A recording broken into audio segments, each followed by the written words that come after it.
Hello, hello, hello. Welcome to Royal Sussex Live. Welcome, one and all. Thank you so much for being here. Angela M., thank you for being first. Marie Fabian, Gwendolyn Daniels, Lydia Washington, Mary H., and Legs is here. Okay.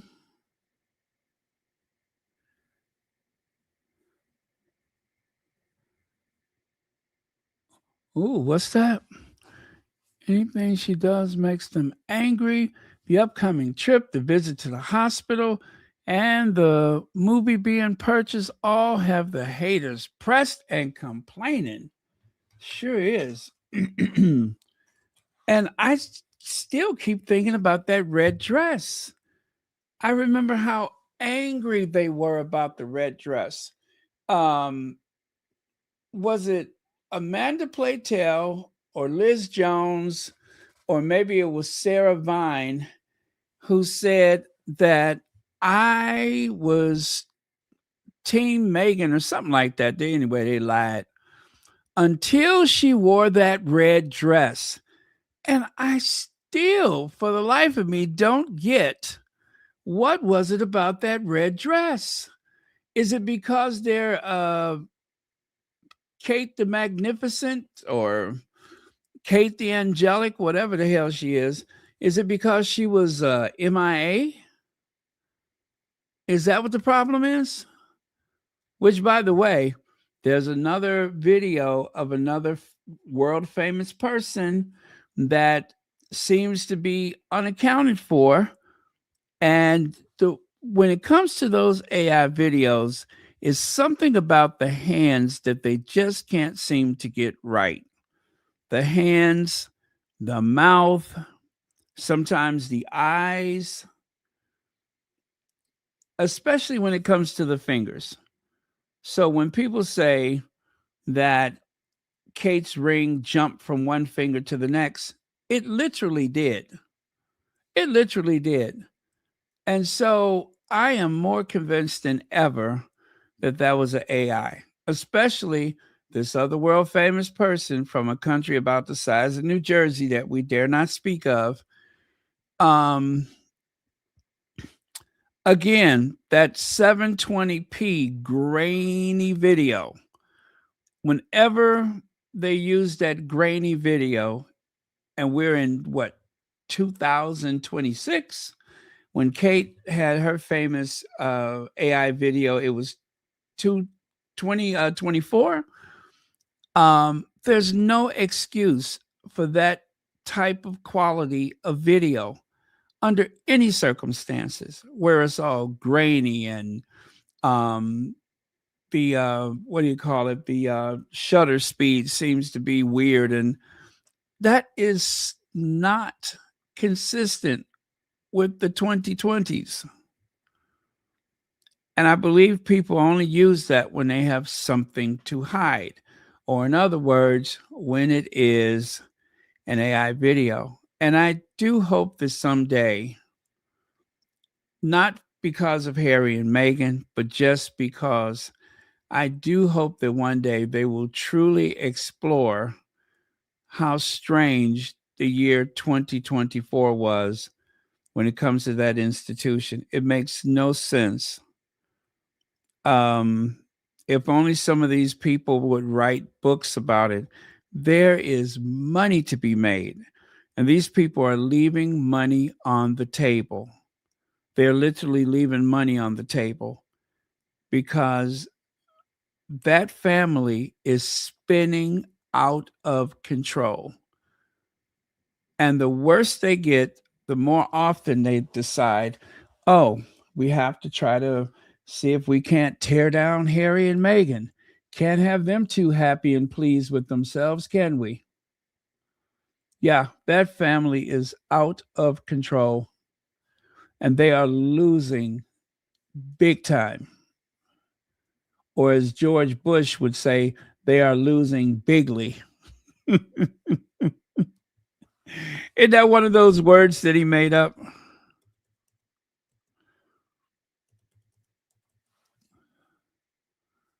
Okay, let me see. I'm trying to see if I can find that article.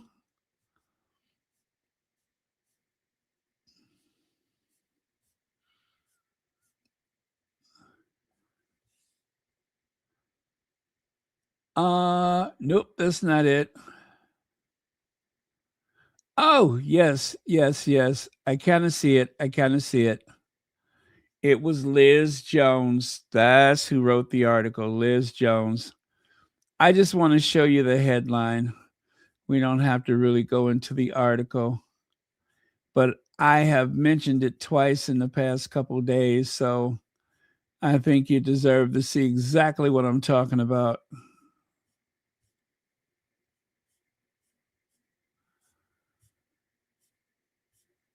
Uh, let's see. Here we go. Liz Jones.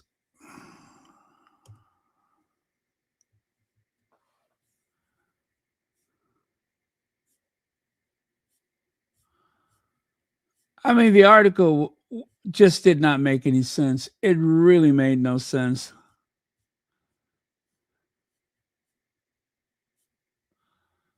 Oh, what do you know? I don't think I have it.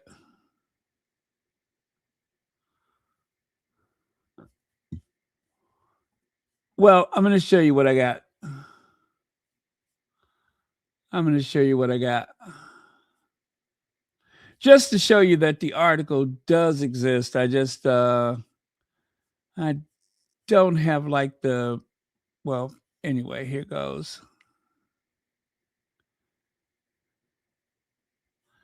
See there?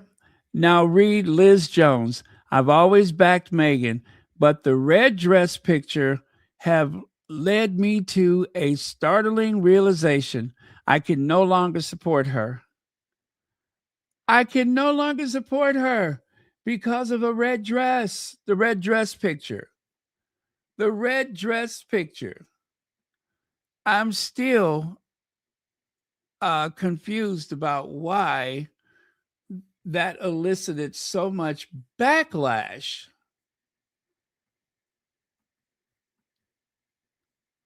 I guess it's not for me to know because it doesn't make any sense. I don't think anybody would ever fully understand it.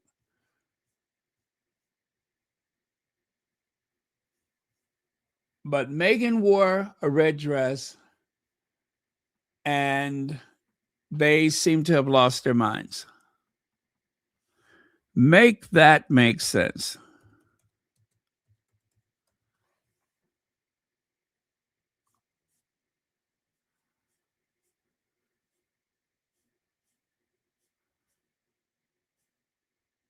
Okay, 1 second here.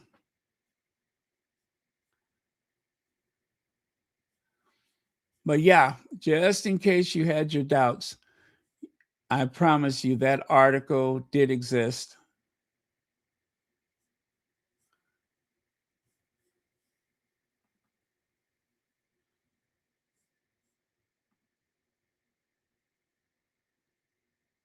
The humiliating detail of Meghan's red carpet appearance that shows how much she and Harry have lost. You know what's interesting though? That headline, it okay, okay. Tell you what, tell you what I'm gonna do. Tell you what I'm gonna do. Actually, I should tell you what we're gonna do. We're going to explore this together.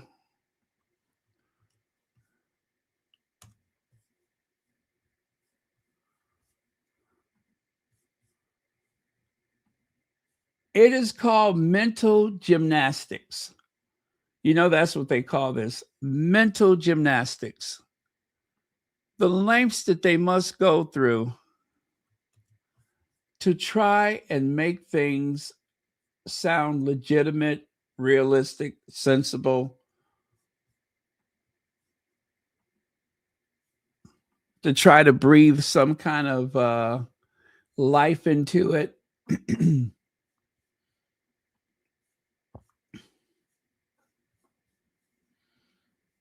Oh, yeah, that one should be behind a paywall. a red dress.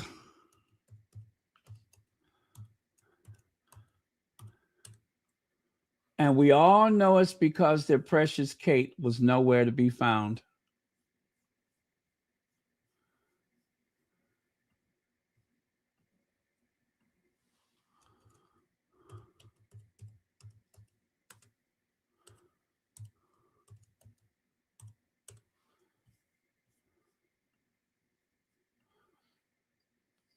Okay. Oh my God, Meghan looks beautiful. Let me show you the picture.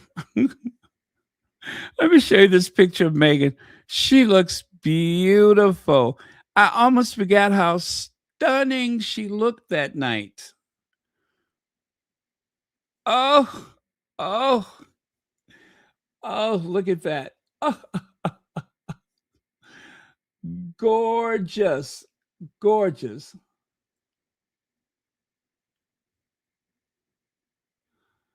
And then, of course, there was another article from Liz Cundy that insists that Meghan was just there for photographs. I'm telling you, that night really rubbed them the wrong way. That's just three articles that out of the several, there were way more than that. But that's three articles that was generated out of that appearance. Three.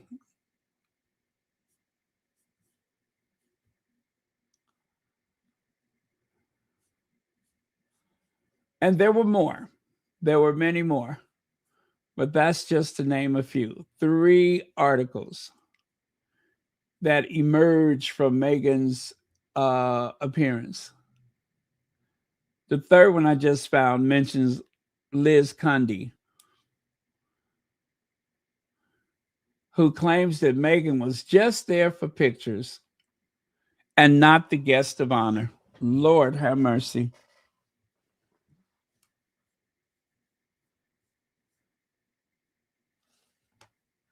You know what? You know what? You know what? Okay. Not that this really makes any sense, but I'm going to give you one of the reasons why they were so upset. Because Meghan has her hair down. Not the sole reason, but just one of the many reasons that they're upset is because she wore her hair down, because she went for a more glamorous look that night, a more youthful, bouncy, fun look. And that seemed to really put them on edge. Jesus Christ, the power that Meghan has. The power. Mary H says the lady in red always brings out the jealous haters. Princess Meghan looks beautiful and black. Um, that's why it's was that got to. That's why it was that got to Liz Jones. Plus Meghan's natural looking hair. Absolutely. Let me see. They knew William had tagged Kate's head.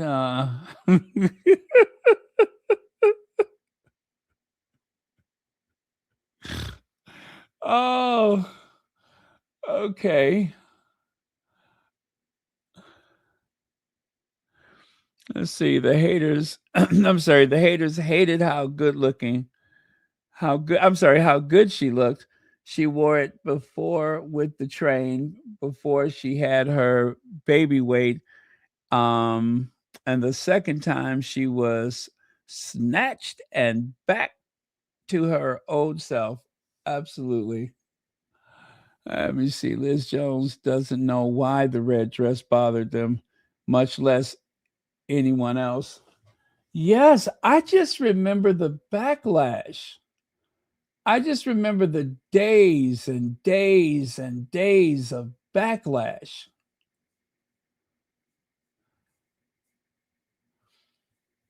Okay, just for fun, let's do this.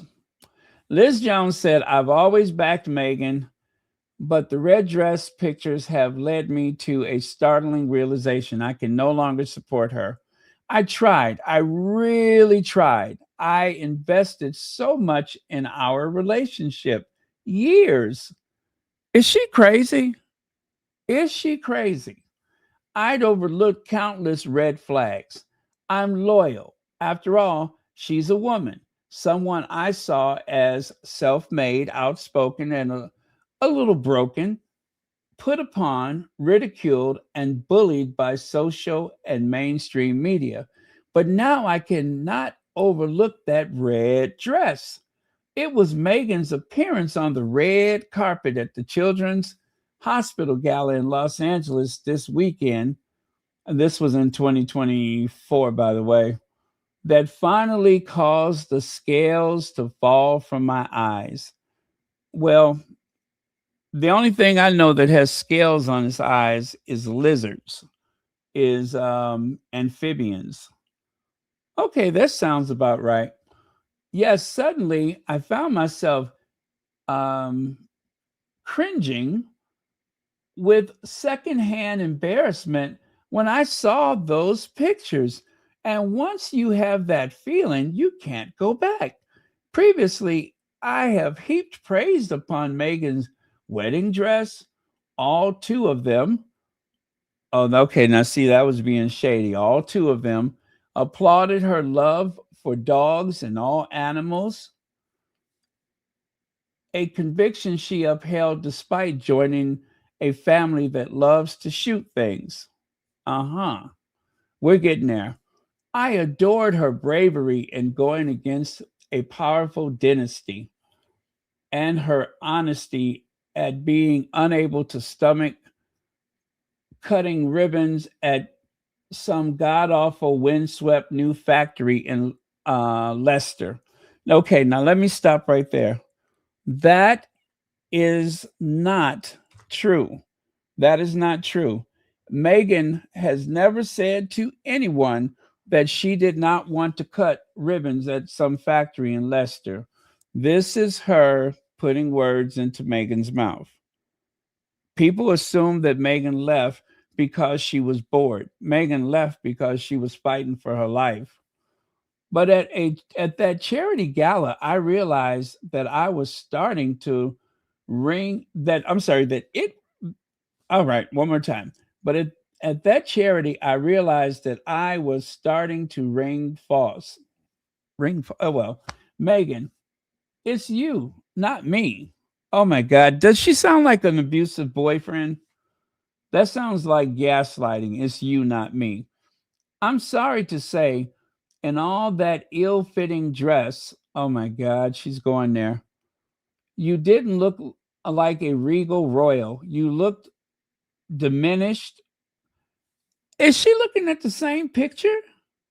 You look diminished. That's when I realized that you now represent what you now represent is so small as well. Meghan has gone from Duchess to D-list. Jesus Christ. She hasn't grown in stature over her years in the public eye. She has shrunk as though she's been put through a hot wash, only her eyebrows have grown. That's weird.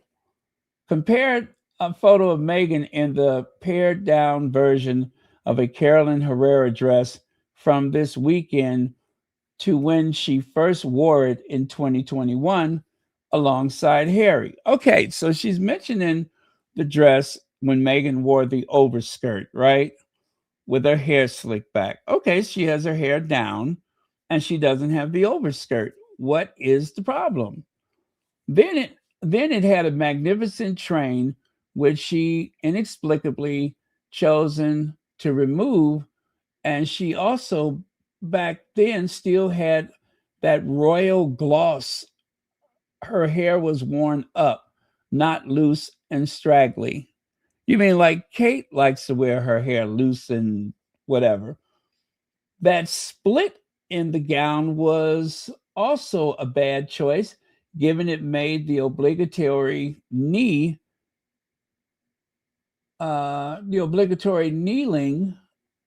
to talk to small children awkward. Oh, I think she's talking about the front of the dress. Okay. As a duchess or even a minor celeb, you really do have to think about those things. I know I'm not alone in seeing Meghan now for the rather washed up, the rather washed up celebrity she is. Dear God, even that bastion of uncritical, boring American wholesomeness, In Style magazine just called Meghan a jam entrepreneur. Ouch, that's gotta hurt. Let me see. For an event dedicated to helping children, even her red carpet platitude as a mom didn't sound genuine. Oh, now she's really going there. The red dress and her desperate grinning. And yes, I think Catherine would have been covered up in something lovely.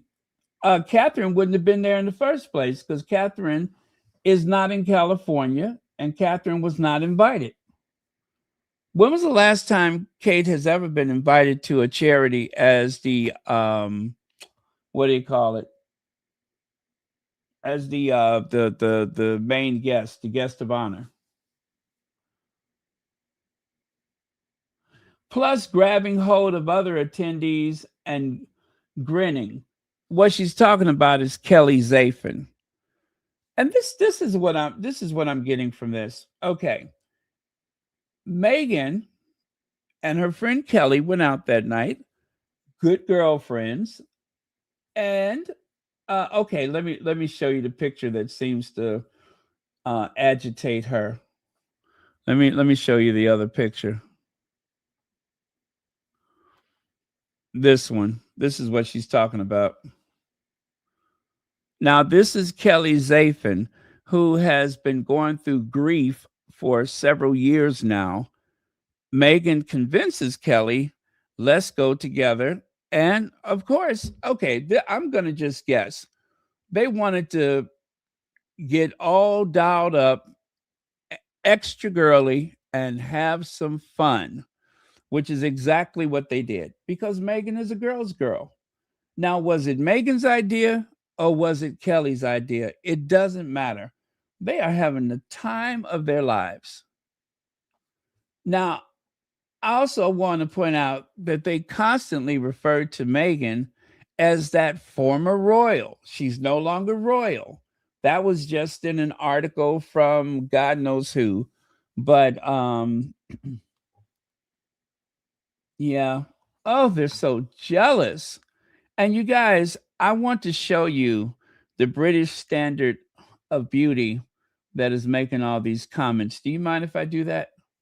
Do you mind if I share with you Liz Jones? Because I will. I want to share with you Liz Jones, the woman who has all of these opinions about Meghan. Uh, of course, I had to ask myself, where have I seen her before? Where have I seen her before? And here's the answer. There it is. That is where I've seen her before. In a Disney movie. She is truly a Disney villain because it takes a Disney villain to target a princess. Don't they always go after the beautiful princess? That is a Disney villain. Yeah. It takes a Disney villain to target a royal princess. Look at her. She even has the poison apple. So, yeah, like I said, I know I've seen her before. I know I've seen her before, and obviously that's where I've seen her is a Disney villain. The likeness is breathtaking. The likeness is breathtaking. Yeah. You're welcome. You're quite welcome. Anytime, you guys, anytime. As you can see, this is not the first time I've had to dress down Liz Jones. And I'm pretty sure it won't be the last, especially since she has all these opinions about what Meghan should be doing. I'm glad, I am so glad that Meghan and Kelly went out that night and had some good old fashioned girl fun, right? Some girl friendly fun.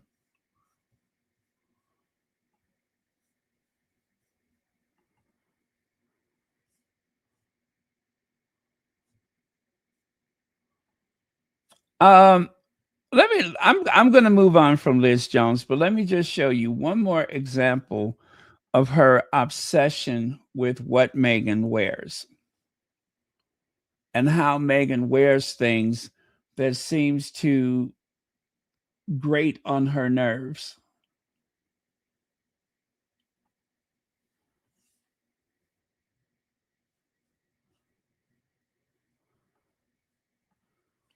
Ready? Here it is.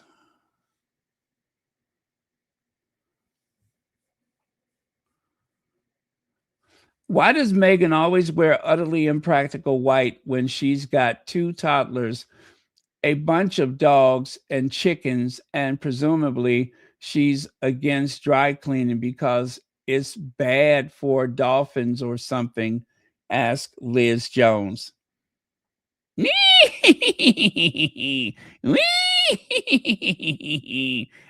get you. Witch. Witch. Let me see. The British media are consumed by a profound envy of Meghan, like a corrosive acid that festers into a deep seated resentment, aka their assholes aging like yogurt in the Arizona sun. Thank you, Shelly L. I love that. They're aging like yogurt in the Arizona sun.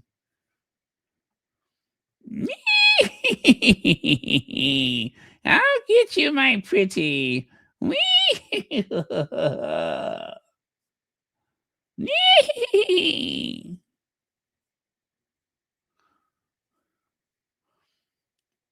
Is that the old lady from Hansel and Gretel?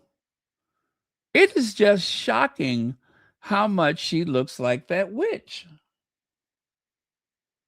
It's shocking. And how much she has aged like yogurt in the Arizona sun. And why does she look absolutely startled there? Is that the reason why there are no mirrors in her house? Does she own a mirror? I guess not. I guess not. The shock would be unnerving. Oh, what are we going to do with the British media? What are we going to do with the British media? Like a corrosive acid that festers in a deep seated resentment.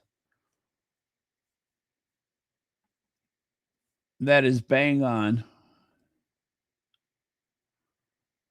All because Meghan wore a, what is that? It says a $10,000 floor length white Louis Vuitton gown.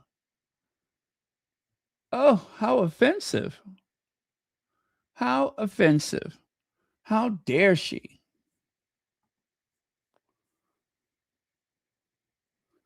Well, I tell you what, though, all tickets are sold. You know, yesterday I was praying and praying and praying that those tickets would sell out. I'm just afraid of who may have purchased some of them, but we'll handle that when we get there. And thank God for the Sussex squad. Our oppositional research is invaluable. By the way, I'm just celebrating the acquisition of my Rolls Royce. I have a beautiful Rolls Royce that was on my um, Amazon wish list. A beautiful Rolls Royce. It's a Phantom. Oh, it is just gorgeous.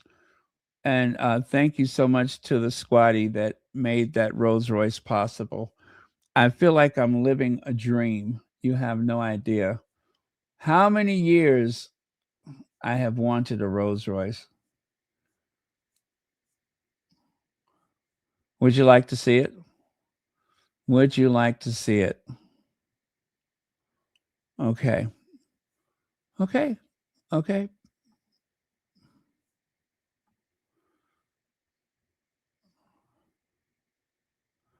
Isn't that beautiful? Isn't that beautiful? It's like an antique white and black. But you know, when something is as gorgeous as that, you have to call it onyx. So it's onyx and champagne. Yes, that champagne and onyx color. How's that? I know. Isn't that gorgeous? That was on my wish list.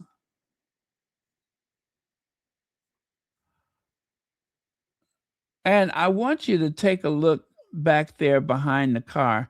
Do you see there is a jar of I don't know if I can say who sent it or not, so I'm not going to say anything. But there is a jar of what do you call it? The apricot spread. You know those are not available right now. Those are not available right now. I wanted to keep it to myself, but I couldn't. I couldn't. It's just too beautiful.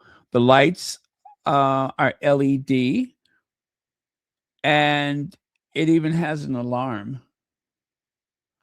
It is so beautiful. And it has the the doors that like the saloon doors that opens from the middle. It even has the umbrella compartment. You know how they always show you how the umbrella is in the door? It even has that. It has that I think it's a V12 engine. Oh, that is gorgeous. Anyway, thank you again. I just keep looking at it. Absolutely gorgeous. Fairy tales will come true. It could happen to you when you're young at heart. For as rich as you are, it's much better by far to be young at heart. And if you should survive to 105, think of all you derive from just being alive. For here is the best part, you had a head start. If you are among the very young at heart. Yes, I love that song.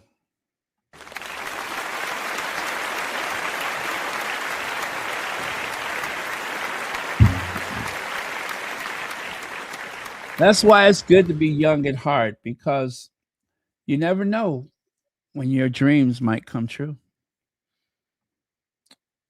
Oh well, let's get back to straightening out these people. I'm going to get rid of these. Don't need that. I'm going to leave that and that. But she's got to go with her poison apples. You know, I have a mind to tell her where she can stick that apple. Oh, I'm going to get you, my pretties. She must be a joy to be around, sitting around thinking of stuff all day, sitting around trying to figure out what she can say to criticize Meghan. Could you imagine being out to dinner with her and all of a sudden she starts riffing about something Meghan wore. What a pleasure to be around.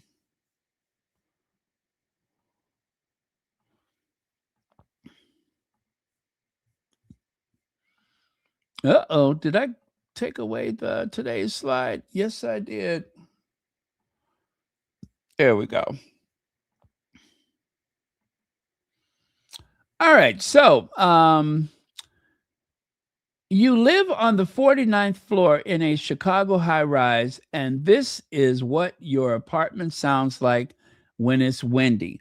Now, you guys, we have experienced every season of weather within just, I'm going to say, 72 hours. We've had 70-degree weather. We've had torrential rains. We've had tornadoes, not in Chicago, but um, probably, I'm going to say about 40 miles, 50 miles south of Chicago. But we've all had the high winds. Also, that community known as Kankakee was hit with hail the size of softballs or baseballs. I mean, just huge chunks of ice. What happens is the rain droplets get pushed up into the atmosphere, and the weather up there, of course, is already cold, but it was freezing, and it happened so fast that those rain droplets gathered into these balls that began to just fall from the sky, and they were explosive. I mean, shattered windows. Could you imagine every car on the street, the windows are broken? There was even some that went through the roof of a house here or there, and and it the thunderous sound of those things hitting the roof of the house made it sound like it was a war taking place. I mean, it was just incredible. Then it dropped down to freezing cold again. And then today it was cold with the high winds. And if you are from the Midwest and you know what the wind chill is, we call it the hawk in Chicago. That's the hawk. When the hawk starts coming down on you, that means that the wind is ferocious and cold. So we call that the hawk. Um, yeah, so it's been a very odd, strange, weird 72 hours of every example of weather. But they always say that spring comes in like a lion, right? Actually, I'm sorry, March comes roaring in like a lion. March comes like a lion. And yes, that is so true. It's always very um I would say miserably cold, damp, windy weather in the month of March in the Midwest. So anyway, let me grab that. Oh, I hope I do. I think I did put it up here. I'm gonna grab that little short video of the results of a windy day. Now, when you live in a high rise, very unique experience because those tall buildings will sway. And I'm going to give you an example of what happens. If you live in, let's say, something about the height of the John Hancock building, which of course is 100 floors, 100 floors. And I think it's from the 72nd floor or 69th floor, something like that. So it's part office building at the bottom in retail. And then above a certain level, it turns into luxury condominiums. And the building where Oprah used to live, which was called the Water Tower Place, it too is a very tall building, one of the taller apartment buildings in the country. And so I've actually had a conversation with someone who lived in that building, and she told me, she said, on the high wind days, the building will moan. You can hear, you know. Okay, let me find that video. I'm gonna have to send it to myself again because I'm not seeing it.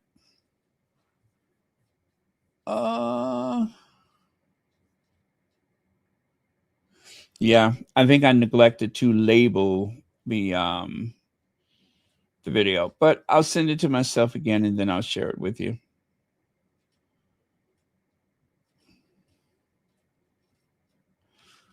Which only takes about 20 seconds, I think. But you are not going to believe it.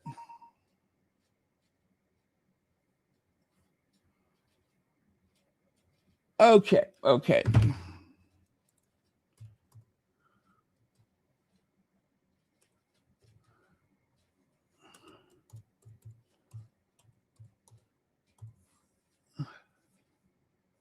Okay, you ready for it? Here we go. Wait, where is it?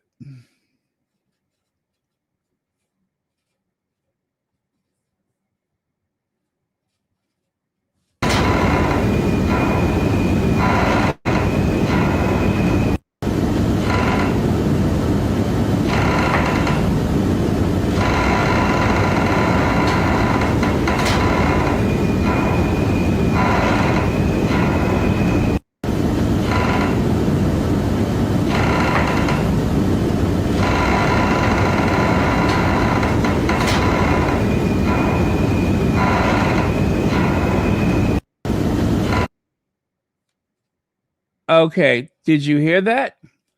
Did you hear that? Could you hear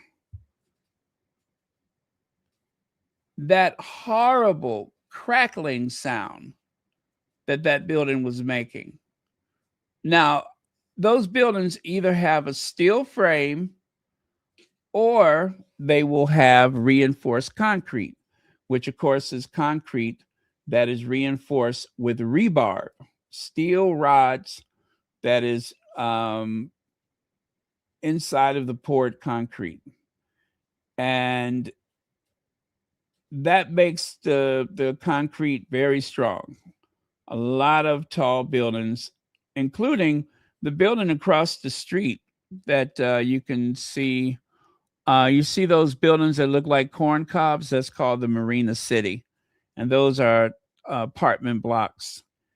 And they're made with reinforced concrete. And so this building, this person was on the 49th floor. But just imagine someone who lives on the 92nd floor of the John Hancock Center. Imagine what that sounds like. So, yeah, it just takes your breath away to live in a building and you just, yeah. It sounds like one of my office chairs by the time I've practically destroyed it. Right? That sounds like that chair that I used to have that was making those weird sounds. So, yeah, that happened. That happened today, I believe it was. And that is one of the things that you experience when you live in a high rise building on a windy day. Also, I don't have an image of it, but the toilets, the water inside of the toilets is, you can literally see it wishing around whoosh, whoosh, whoosh, like a washing machine because of the swaying of the building. Now, to combat that, they put dampeners at the top of the building, which absorbs some of the forces from the wind. And those dampeners could be like a block of concrete. It might be like a pool of water, like not like a traditional water tank, but just something that's almost like putting ballast on a ship. So just a heavy weight at the top of the building. Sometimes it's like on springs or something like that to absorb the swaying of the building. But anyway, I thought you might find that interesting. Um, Also, I went to the Sears Tower, which is now called the what do they call it? The Willis Tower. I went to that building one day when there was high winds. They slowed down the elevators because of the wind. They said that the elevators could actually the cables could tangle. It would mess up the cables. So they had to slow down the elevator to half the speed just so that the elevators would not become damaged from the wind. And you could feel the building swaying. You could literally feel it. Okay. So, anyway, that was fun. 89 degrees. Wow. Okay.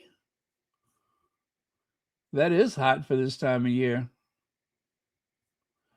Let's see. Meghan looked hot to trot in that red dress. And Jones was so jealous because she knew if she lived 1,000 years, she couldn't look that good. Kate is more like them, dowdy and attainable. Dowdy and attainable. Oh, I forgot how good Meghan looked that night.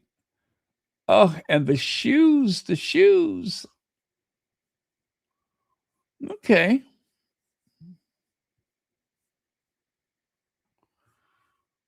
All right.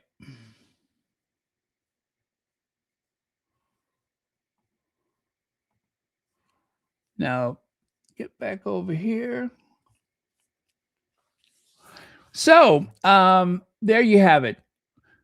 The Her Best Life retreat, girls' weekend, like no other, is sold out. It is absolutely sold out. Confirmed straight from herbestlife.org that the retreat tickets are sold out because the hate for Meghan Sussex exists predominantly online and is mostly driven by individuals who are not at that tax bracket the Duchess caters to. Anyways, let me get back to my vacation. So I don't actually follow that person. At least I don't think I do. So I covered up their name. But they took time out of their vacation to share that thought with you. I like how she has the emoji yawning, like, And then Glow says Australian tour event with Meghan sold out despite the price, which is not going to Meghan as she's taking part free. She's taking part free of charge. Okay. And Meghan's second fan base of trolls and reporters questioning who would want to pay thousands to see her. The Her Best Life retreat with Meghan, the Duchess of Sussex, sold out yesterday because she's worth it. So it was probably pretty much sold out by the time I shared it yesterday. Wow. Okay. Her Best Life retreat with Meghan, Duchess of Sussex. Tickets are allocated, exhausted. Tickets allocation exhausted. Now that's the first time I've ever seen something like that. Usually we just say sold out, but ticket allocation exhausted. That lets you know how classy this event is when you say ticket allocation exhausted. We have exhausted ourselves of tickets. Riffraff, tax dodgers, peasants. We have exhausted ourselves of tickets. So no Duchess of Sussex for you. Liz Jones, Jan Moore, who else? Carolyn Graham, and Sarah Vine. All of the haters, the usual haters. And yes, yesterday Meghan went to the Los Angeles Children's Hospital. That was another thing that seemed to get on their nerves for whatever reason. Um, this is something that comes up every year, and they ask celebrities and notable people, politicians. They ask influential people to please show up to help with the fundraiser. And it just so happens when Meghan went out this particular night, as you can see on the wall behind her, it says Children's Hospital, Los Angeles. Also, her dear friend Kelly Zafin, I believe she on the board or is she a volunteer? I don't know what her function is at the hospital, but I know she does a fundraiser because it's like a memorial. She has like a memorial tennis match for her son, Georgie. So kind of ties in like that.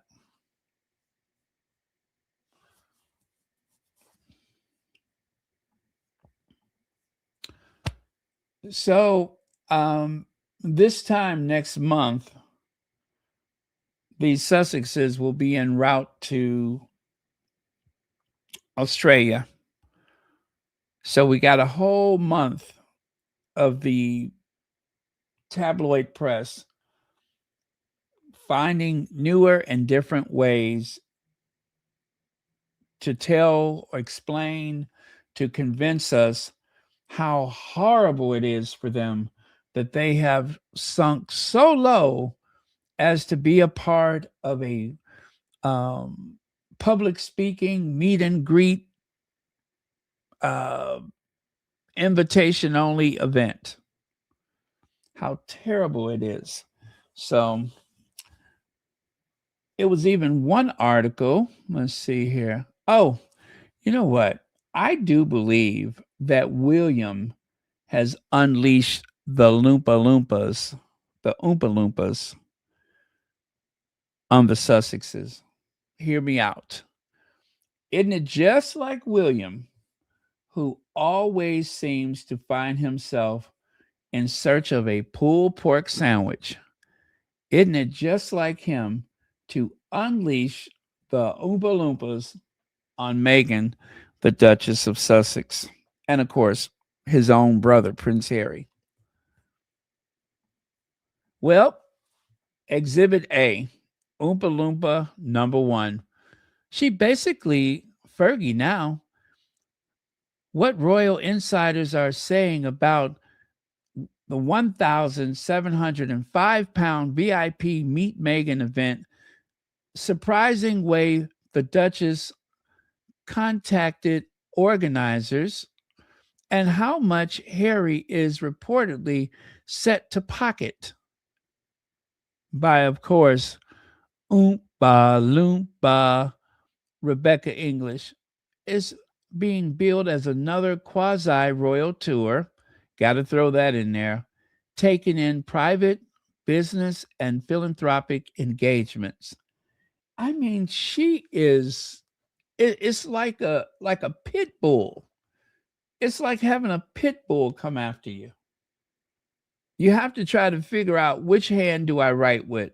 Okay, if you don't write with that hand, that's the one you put out so that the pit bull can start grinding their teeth into your bones. I mean, after a while, she starts to look just like the Oompa Loompas. She really does take on the character of the Oompa Loompa Loopity Dum. If you wear a red dress, you can't have fun. Oompa Loompa. If you have a paid meet and greet, you know I'm gonna find out whether it's discreet. Yeah, that is the Oompa Loompa herself, Rebecca, Big Back Rebecca English, formerly known as the Grimace. And Harry did not know at the time that that was an Oompa Loompa. He had no idea. It wasn't until time went on that she began to take on more and more characteristics of the Oompa Loompa. You don't know if they're there to hurt you or to help you, if they're there to help you or to hurt you. That's what's so sinister about the Oompa Loompas, is you don't know if they're friend or foe. But all of them work for William, or, you know, Willie. Willy Wonka or Willie Windsor. It doesn't matter.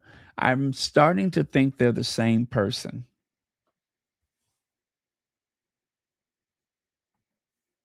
So Rebecca English calls Meghan Fergie, but ignores decades of royal pay to meet fundraisers. So this is nothing new that someone in the royal family would actually appear at an event where people are paying to be there. It's nothing new. But of course, we got to pretend like it's something unheard of because it involves Meghan, the Duchess of Sussex.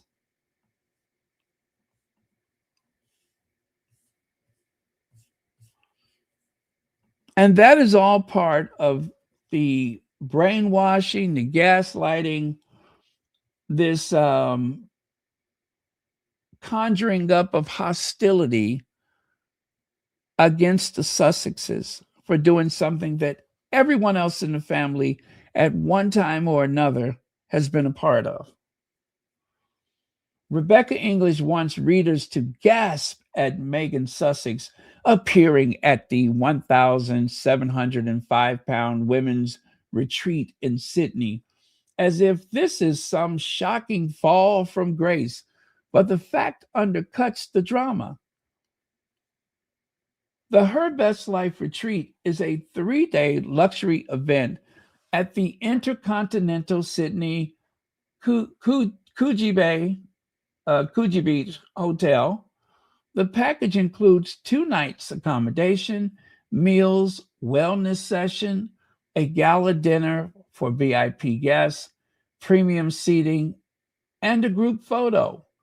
People also, that is People magazine, reported that the Australian event connected to the visit includes support for a lifetime NARM, a 24/7 crisis support and self-harm prevention service that is not the same thing as Meghan personally charging fans for handshakes. English's piece leans hard on the sneer that Meghan is basically Fergie now, complete with anonymous palace chatter and the usual fixation on whether the Sussexes are earning money in the right way. It is the same old script played out yet again by the establishment media. Meghan does an event for women, mental health, and community. The British tabloid instantly turned it into a morality play about status. Decline and cash is all about status, decline, and cash. The coverage is especially telling because Meghan did not create this retreat. She is appearing as a guest speaker at an event run by Her Best Life, which markets the full weekend as a luxury package rather than a bare ticket for access to one person. The outrage looks very selective. The British press insists that paying for access to royals is tacky only when Meghan is the one in the room. That is nonsense. In 2014, the Mail on Sunday itself reported that wealthy couples were paying $50,000, about £32,000, to attend a private New York fundraiser involving the Prince William and Kate Middleton, right? 32,000 pounds. With a cash for access concerns openly discussed in the story. Years earlier, the Telegraph reported that Santa Barbara Polo Club members years earlier were being tapped for more than 60,000 pounds to play polo alongside Prince William during the California tour. Gosh, I didn't know about that one. That history is important. The British press brands Meghan tacky for appearing at a luxury retreat while describing similar royal fundraising events as philanthropy. The structure is familiar. When Windsor's insiders do it, it is charity. When Meghan is in the room, it suddenly becomes desperate.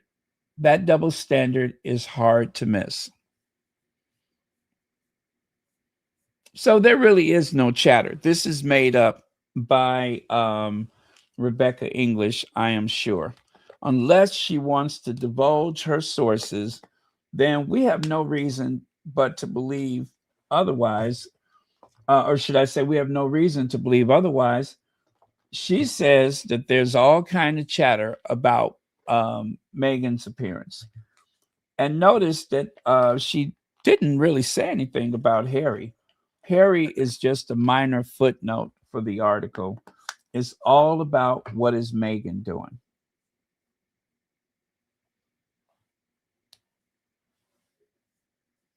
So Rebecca English writes this under a very awkward cloud. This is under a very, very awkward cloud.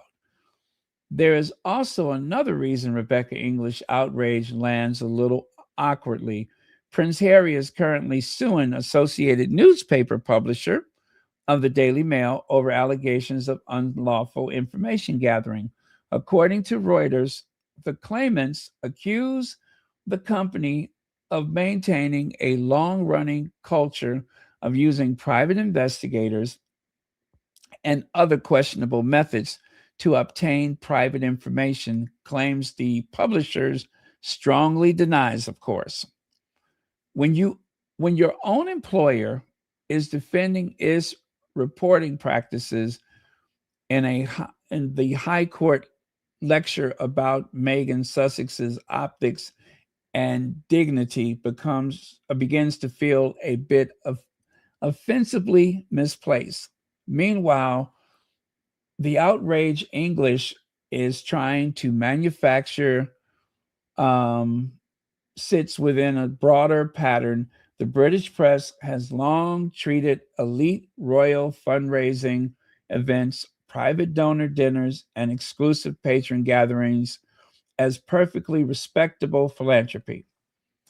But when Meghan appears at the event organized by someone else, the same press suddenly performs a forensic audit of her motives and finances.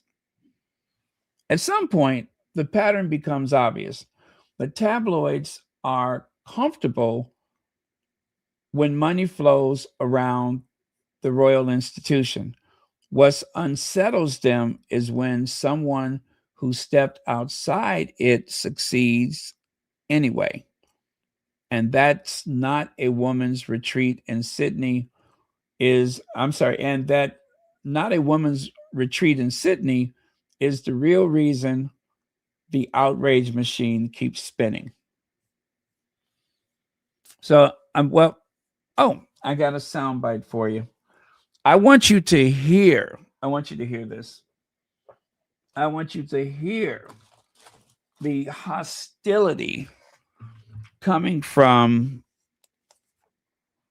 Big Back Becky. She can barely contain herself. It is unhinged. Unhinged. Guess. Okay, Big Back, you ready? Meghan has been likened to Fergie over her latest money-making move. Harry and Meghan are going to Australia for a series of business and philanthropic events. Meghan is going to be taking part in a girls' weekend in Sydney, in which she's going to be one of the highlight speakers. Now, people paying £1,700 for VIP tickets to this meet and greet event are being told that they will get it not only in the first two rows of the audience, but be allowed to take group photographs with Meghan afterwards. The reason why this is raising eyebrows is when they acrimoniously left the royal family, Harry and Meghan announced a slew of multi-million-pound deals with the likes of Netflix. Now, 5 years on, they are seen to be reduced to doing paid-for meet and greet opportunities in Australia. And as one royal insider said to me, this seems very much like the Duchess of York when she left the royal family and began cashing in on her royal links.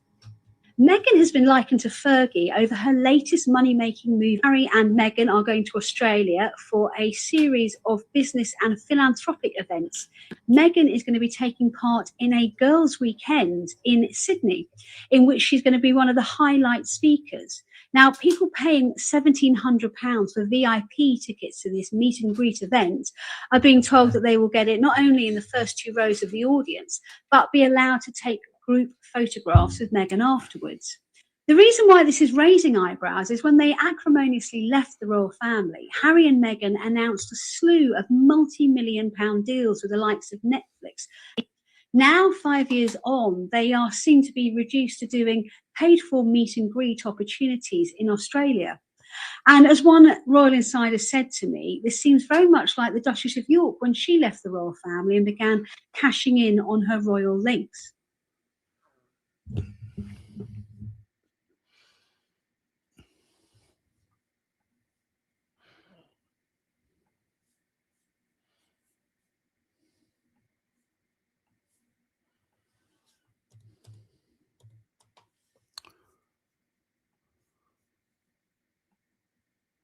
Hey girl, sit down. Sit down.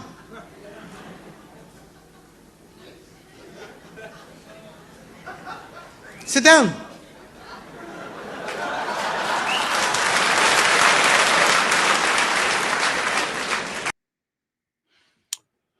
Whew. Oh, could you hear the vitriol? Could you hear all of that bile being regurgitated? Does she kiss her mother with that mouth? Ugh. Ugh. I mean, the outrage, the hostility, the bitterness.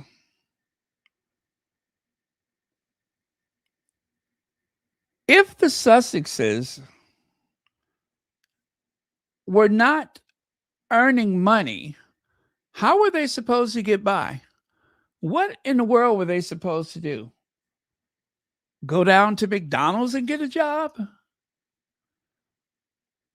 Whatever happened, whatever exchanges, they would find some kind of way to criticize it. And then, of course, no mention. Let me tell you what they have been saying over and over again. They say that Prince Andrew continues to deny the claims, right? That's a disclosure. Why don't she say it should be said, or it should be known, or I should disclose that I have been to court within the past couple of weeks because the Daily Mail has been accused, but she didn't do that. She never does that. It's nowhere in the article. None of them ever take any caution like that.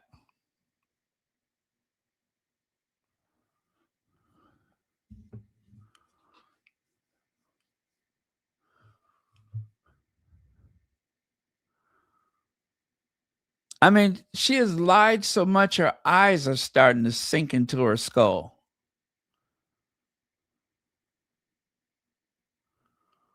And then she's got that rather boxy forehead, just like an Oompa Loompa. Just like an Oompa Loompa. You see that? Oompa Loompas. She is an Oompa Loompa. You see, if you put the right filter, that image of Harry and Big Back Becky, it exposes the truth. She's an Oompa Loompa. And you cannot trust the Oompa Loompas. You can never trust them.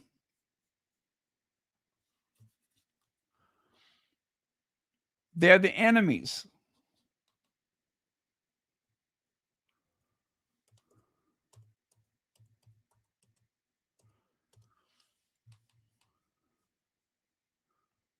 Look at there. Look at there. He couldn't know. She seemed like just a regular person. But who knew what was lying beneath? An Oompa Loompa.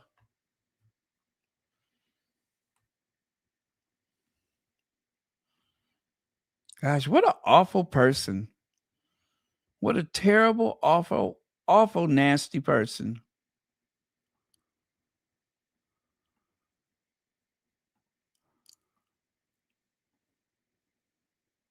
Look at her face. Look at how she's just so frustrated and flustered, pretending that there's somebody inside the palace.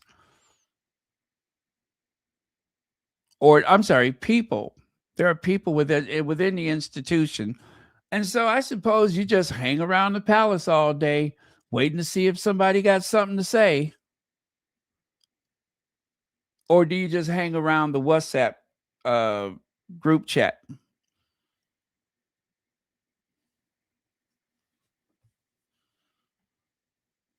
Oh, by the way, you guys, I got some good news. Access Hollywood has been canceled by NBC after 30 years. Oh.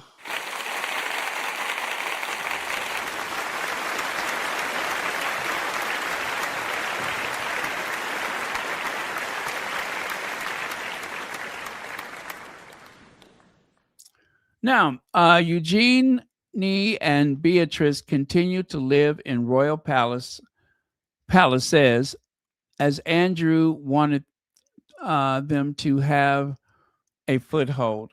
So, a foothold in palaces for Andrew's girls, while families can't afford a foothold in a one-bedroom flat. Nonce Protector's daughters get castle. You get shop around for heating. They're not even working, just camping on you. Foothold in palaces, foothold in the cold home. Okay. Well, anyway, that's what somebody wrote. You know what? They are royal princesses, and that is their family, and they got plenty of money. So I don't mind. I don't mind. I mean, it's not like Queen Elizabeth gave them a whole castle or palace somewhere. They just got those little dinky apartments. And plus, being members of that family, they should be in some place that is very secure, because who knows, they could be targeted or something.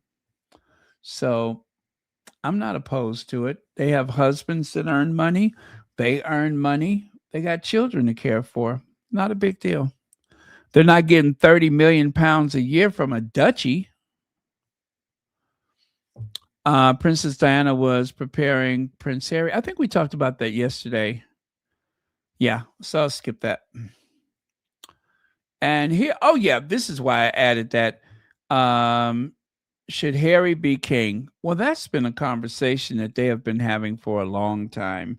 So this is nothing new.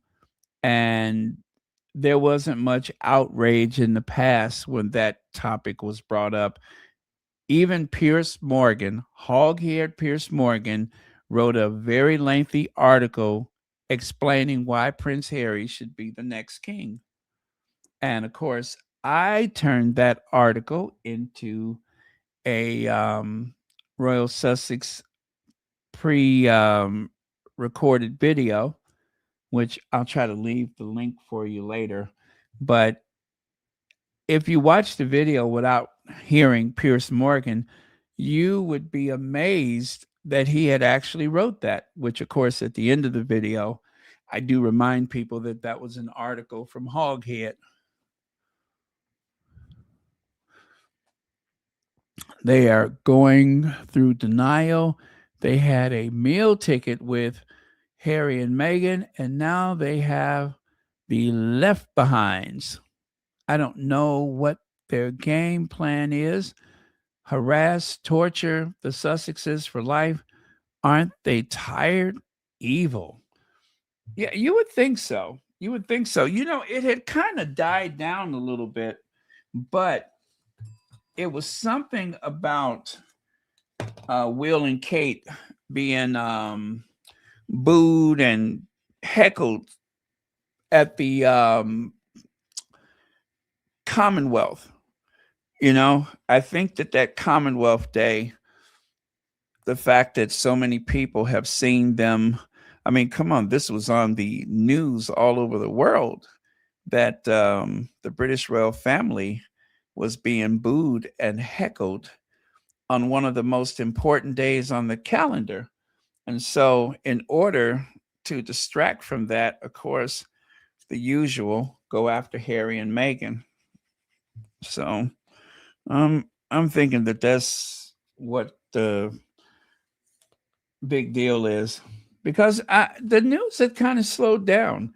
It wasn't as vitriolic and hostile lately, but this is business as usual, which is really disappointing because I believe it was Toni Morrison said about racism. She said, if the only way you could stand tall is for someone else to be down on their knees, then you have a problem.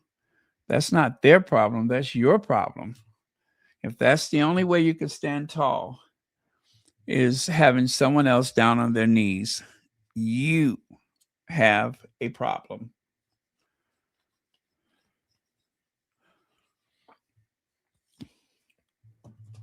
It's just like when it comes to racism, I'm sure there's a lot of people that think, oh, Black people are just obsessed with race. It's not us. It is not us. The obsession is coming from the races. It's not coming from us.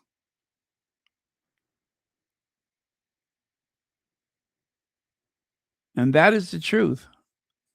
We have to speak of it when we experience it. You can't ignore it when it happens. But the obsession, where does that start? That starts with the person who has wronged you. That happens when someone from Chicago takes a trip of a lifetime with first class train accommodations. And as they're walking to the first class car, someone comes running behind them. May I see your ticket? May I see your ticket? Now, I can't say for certain that that was, racist in its intent, but that happened to me. And I'm always going to have to wonder about that, especially after I got back home and I was reading about the that biracial guy. He's a gymnast. I think he does the pole vault and all that kind of stuff.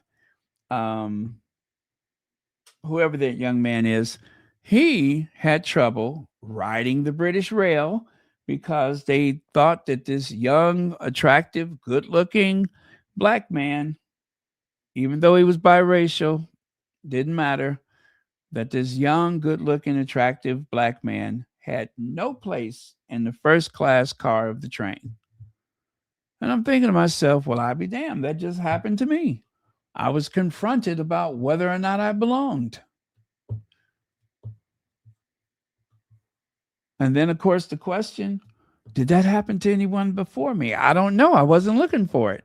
See what I mean? I wasn't looking for it. I wasn't thinking about race. I was thinking about how nice it will be to sit in my first class seat.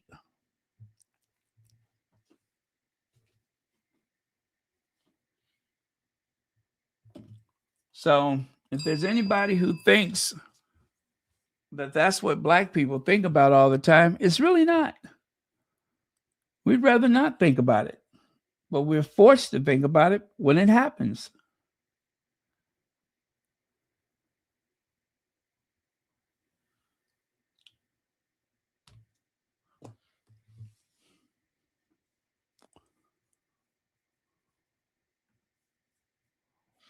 Now, of course, Willie and Kitty, they have been busy. I mean, busy as a cat covering up shit. Just busy. Running around, Kate on the ladder, stirring vats of whatever that was, beer, ale, or something. William making sandwiches or whatever he was putting his hands on. They've been busy. And you know what? I'm going to give them credit for doing some work. I'm going to give them points for doing something they should have been doing in the first place. But see, I thought that if they kept themselves busy, that they wouldn't be thinking about Harry and Meghan. How wrong I was. They unleashed the Oompa Loompa.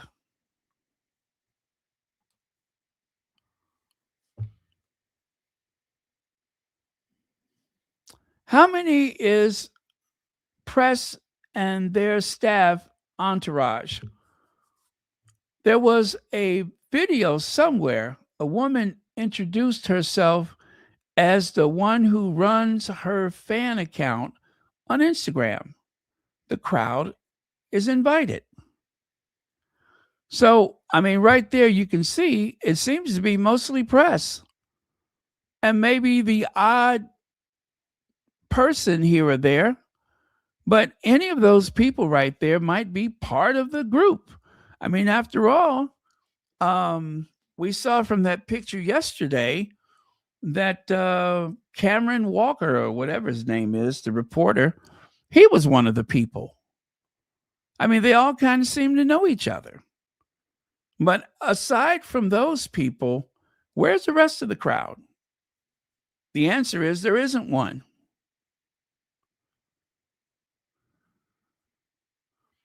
And most times, there is not a crowd. They have to go and find people.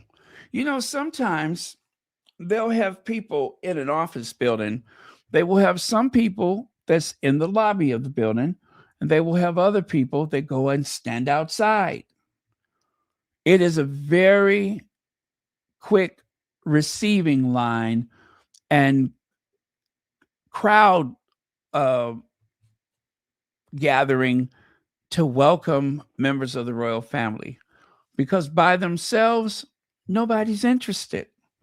You know, the last time Queen Elizabeth opened Parliament in Scotland, there was nobody there. The only people outside were a group of people, like maybe 8 people, and they were there to protest the Queen. They were booing the Queen. That was it. Everybody knows that, or knew at the time, that the Queen was getting on and that they may not ever have a chance to see her again. Did that cause a bunch of people with an outpour of emotion to pour into the streets of Edinburgh? No, because they didn't care. Remember all the big empty spaces when they drove her coffin from the Holyrood to the St. Giles Cathedral? There were so many empty spaces along the pavement. Dead silence.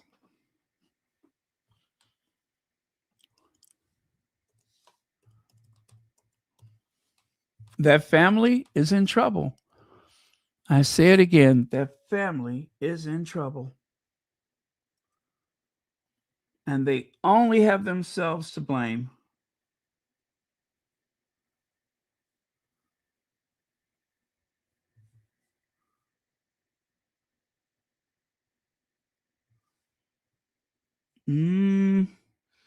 I am looking for that video where William leaves the office building and there's just like nobody out there.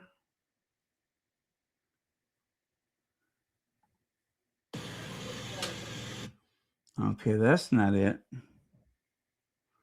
That's not it.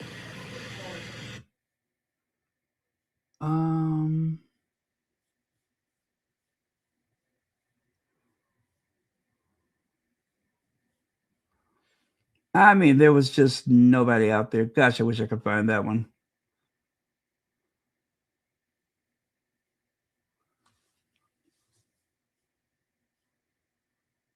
Let's see what this one is.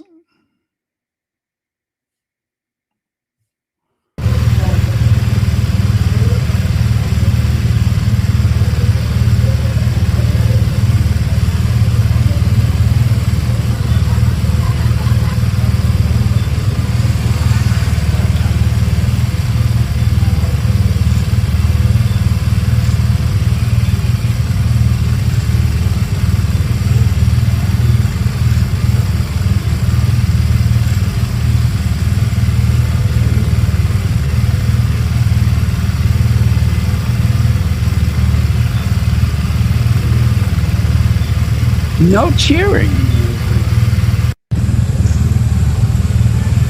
I think this was last year.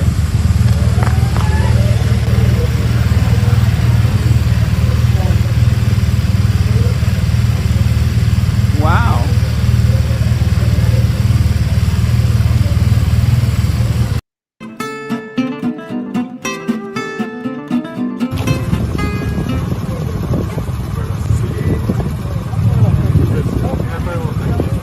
Yeah, I've been visiting around today. I've been in Belfast this morning.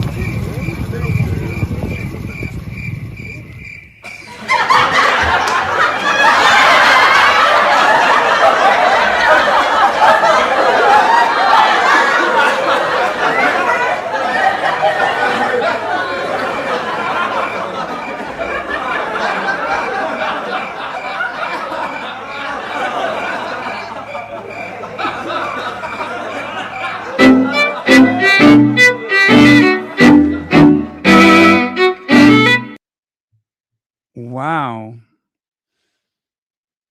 Wow. That's the future king, by the way. I wonder if they know that that's the future king.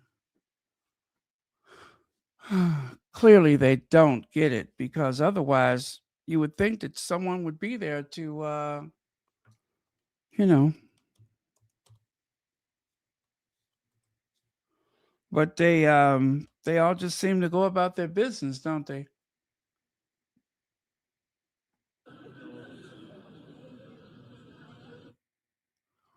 Ooh, okay. I think I found the one that I was looking for. Let's see.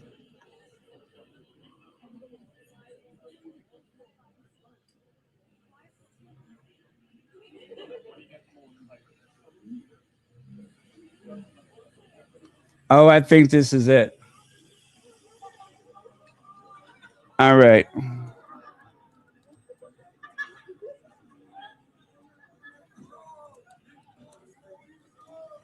afternoon, Your Majesty. None of your reactions to the arrest of your brother, sir.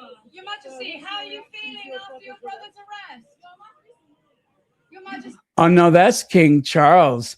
They were asking him how he feels about his brother's arrest. No, that's not the one. I have one where William is leaving someplace and they blocked the sidewalk and people just went across the street.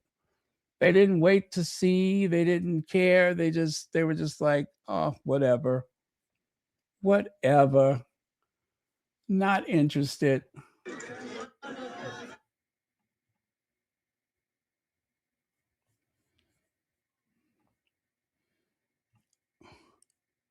Oh, is this one of those ones where Charles did not want to shake hands with a black person? I think it is. I'm glad I found it. It did not have a label on it.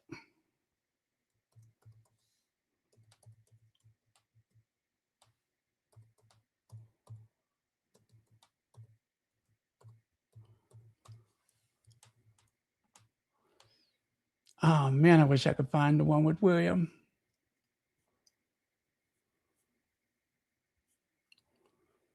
But I don't think it was meant to be.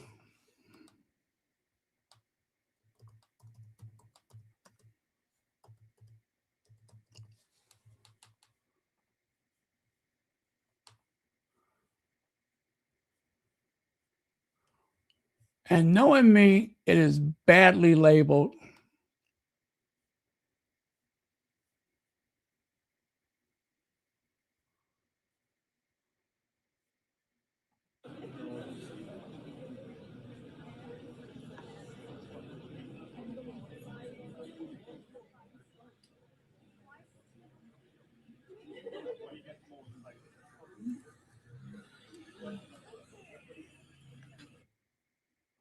Okay, let's move on. Not exactly what I thought.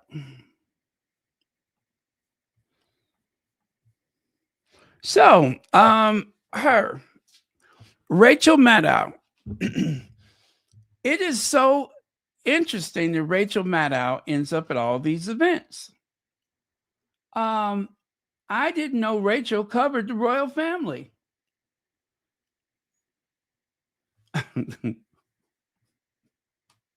Right? I forgot to take them oxtails out. That's probably what those people be thinking is like, oh, Lord, I forgot to take them oxtails out. Well, let me walk around. Let's see here.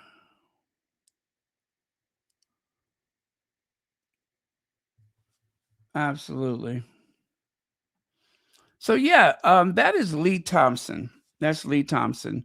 Lee Thompson handles some of their communication where it involves digital, online, that kind of stuff. Let me tell you,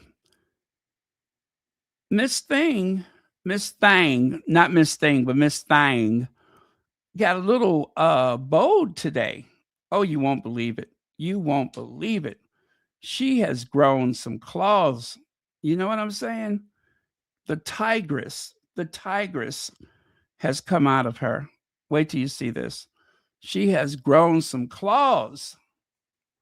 I'm kind of proud of her because I didn't know she had it in her. Let me see here.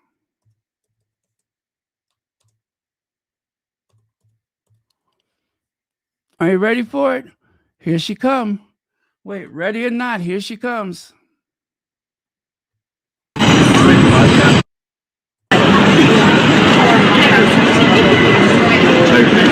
And they do amazing things like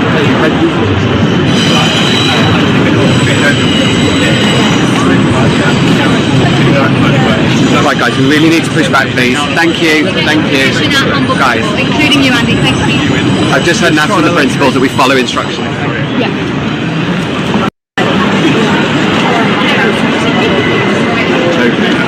And they do amazing things like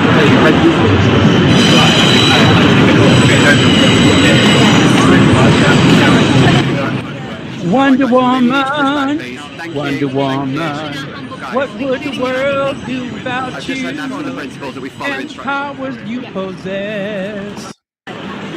She can push the crowd, she can sing out loud, and she knows how to dress.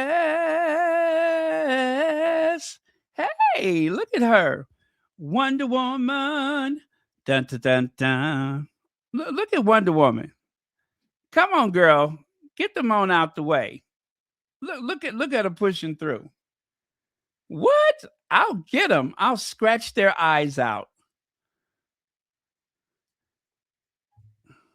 Look at her. She's a forceful thing, ain't she?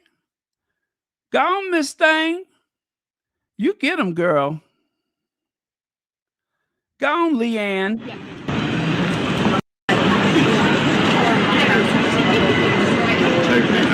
Y'all Miss Leanne happy. What? I Right, guys, we really need to push back, please. Thank you. Thank you. Guys, Including you, Andy. Thank you. I've just heard now from the principals that we follow instructions.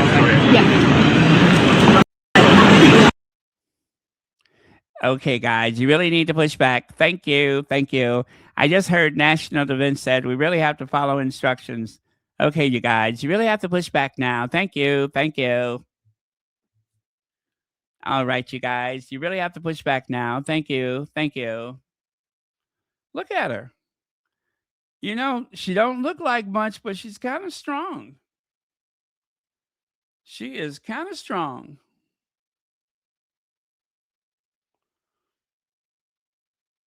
Look at William. Yeah, get those people out the way, would you? They're working my nerves. And it's Wonder Woman to the rescue. Wonder Woman! Dun, dun, dun, dun. What would the world do without you and the powers you possess?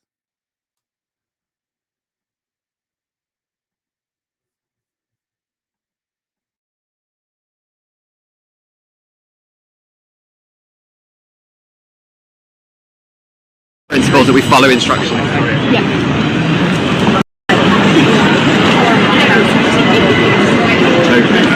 And they do amazing things like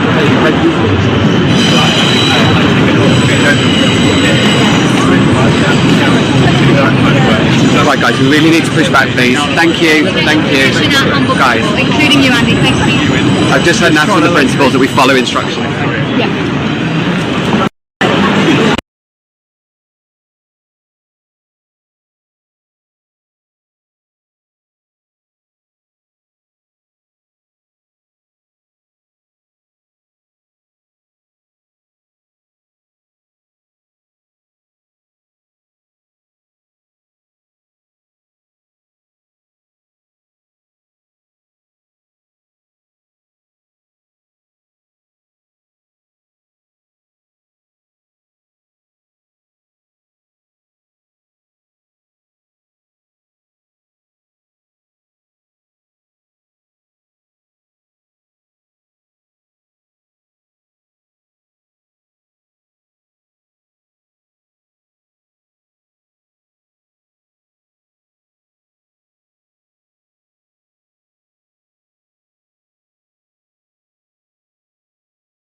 Okay. All right. That's enough, you guys. We've had our fun. All the world is waiting for you and the power you possess. In your satin tights, fighting for your rights, and the red, white, and blue. Hey, Wonder Woman, Wonder Woman. Now the world is ready for you and the wonders you can do.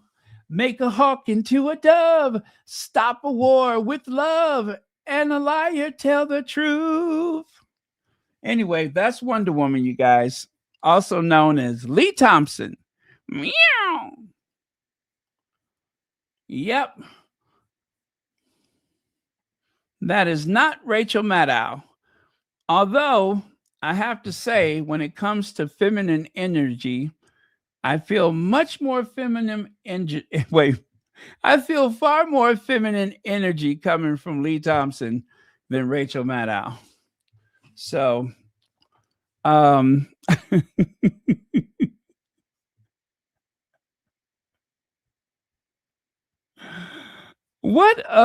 she seems like some type of scientific experiment, doesn't she?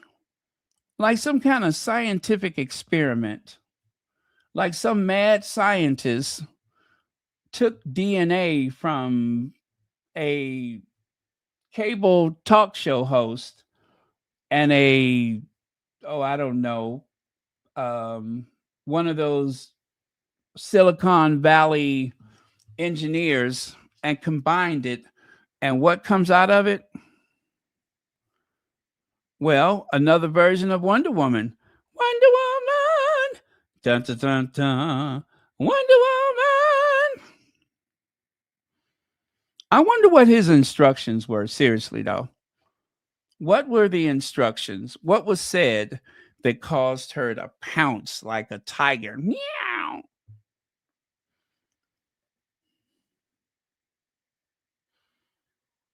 Mm-mm-mm.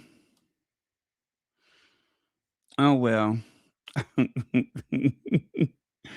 Well, ladies and gentlemen, that was Lee Thompson, that is, asserting them, they, self. Asserting them, they, self.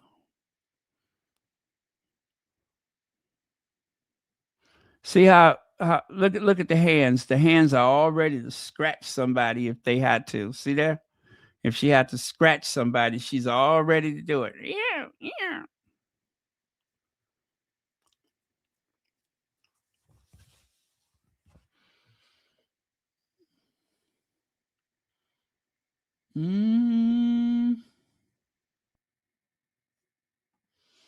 Let me see. He's checking on Lee Thompson, but not the baby brain. Yes, more worried about Lee Thompson, that is, than the baby brain.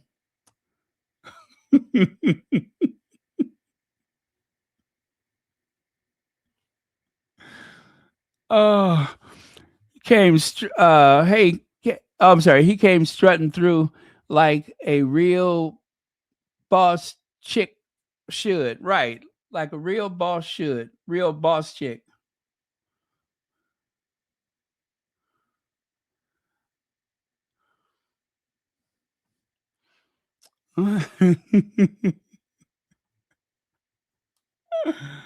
You guys, we got to stop. We have to stop.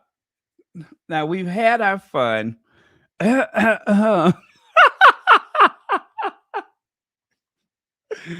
Oh, it is therapeutic to drag these people. When Auntie Lee Thompson took his new role as PR guru for William and Kate, he thought he hit the jackpot. So far, 2 tragic tours, Earth flop and Jamaica tour flopped. I bet now he's rethinking his plans. Well, Lee Thompson was responsible for that Caribbean tour, which included Jamaica and Belize and everything else that went wrong. Also, Lee Thompson was responsible for Williams' New York tour. The New York tour was the one where Mayor Adams decided that he didn't want to be bothered. Also, William went over to the ambassador's, what was it, the ambassador's apartment or hotel or whatever, where he was hoping to meet with somebody important, and they never showed up. There was an empty chair next to William where they were supposed to have like this group conversation, and that person, I can't remember. Oh, I know who it was. Wasn't it Dr. No, I'm sorry, not Doctor. It was Jose Andreas. Now, Jose Andreas, he was hoping Jose Andreas was going to come over to that apartment or hotels, whatever it was. That was the one that had that Andy Warhol picture of Queen Elizabeth. He was hoping that they were going to come over so that he could have like some group chat. You know how Meghan and Harry were at the Hudson Yards with those parents from the Parents Network. I think he was hoping to have like a group gathering like that, and they did not show up. Yeah, baby brain is not allowed to put that coffee down. She had to wait until Willie say it's okay. Yeah, she has to wait until Willie say it's okay.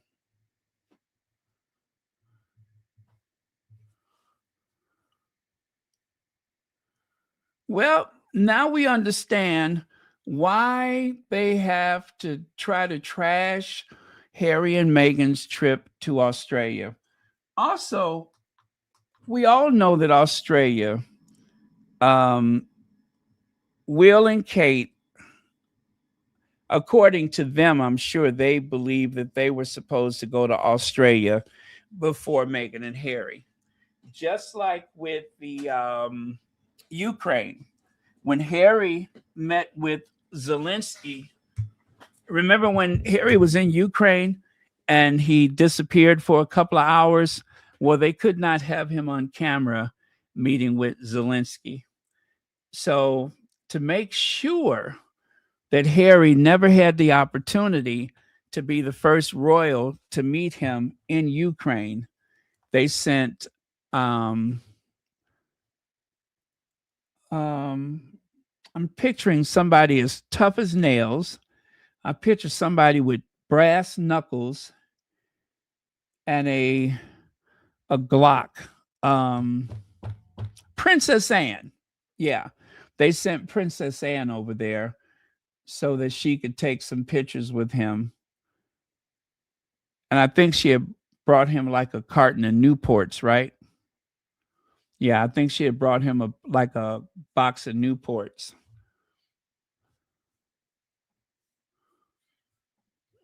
Yeah, that's what they did. But they could not allow Harry to meet Zelensky on camera until William meets with Zelensky.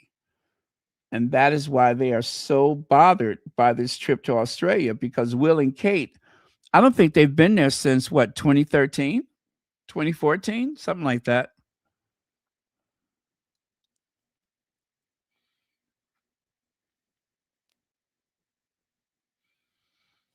Yes, those are paps that nobody cares about.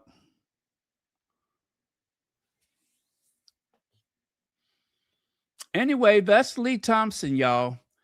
I didn't know that Lee Thompson was still around, but apparently she is, and she ain't going nowhere. Ooh, we look at her. Ready to pounce.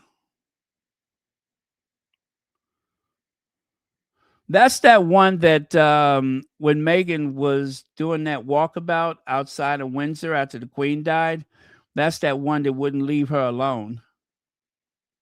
Like she didn't know what she was doing. That's him right there.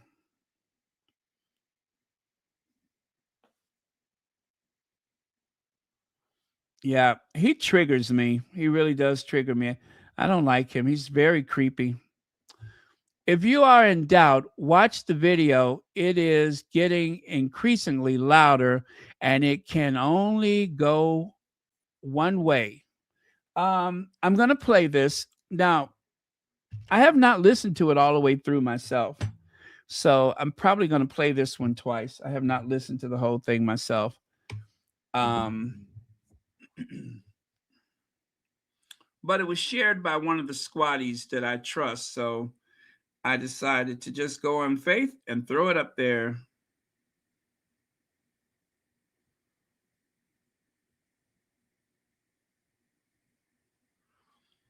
Yeah, as George Michael say, you gotta have faith, faith, faith. Ooh, faith, faith, faith. Baby. It's royal wedding. Well, you probably don't remember. Okay, here we go. Here we go. Remember Will and Kate's royal wedding? Well, you probably don't remember the accompanying protest crackdown. In the run-up to the happy day, the police preemptively arrested anti-monarchy protesters, including 68-year-old retired anthropology professor Chris Knight. And that was only the start of it. 11 years later, following the death of the Queen, several protesters were arrested for heckling Prince Andrew and for holding signs that said, imperialism, abolish the monarchy. Meanwhile, in Scotland, a teacher was suspended for making inappropriate comments about the monarchy by suggesting to her class that the debate about the royal family might be one-sided. I guess they proved her point there. When it came to Charles's £72 million coronation, the government took the crackdown even further. This time, they didn't just send out police to crush dissenters, they created entire laws to stop them. In the days before the coronation, the government rushed through the new Public Order Act, and boy, did it come in handy. The freshly minted law was one of those used to arrest 52 protesters during the coronation. 6 of them, including the head of the anti-monarchy group Republic, received personal apologies for their arrests, with the police claiming they weren't aware that they'd been consulting with the campaign group for months. The following year, dozens of activists from Youth Demand were arrested preemptively for allegedly planning to disrupt the King's speech. Because, God forbid, someone should embarrass the old bean on his big day. While politicians insist that the role of our monarchy is mostly ceremonial, protesters have found out the truth the hard way. Because when it comes to a conflict over their right to freedom of speech and the royals to prance about in furry frocks, it's clear whose side the state comes down on. And if you ever get caught with a banner that says "Not My King," remember, no caution. Never accept a caution without first speaking to a good solicitor. Accepting a caution is an admission of guilt. Okay. Well, that was from Fossil Free London. That's on TikTok, Fossil Free London.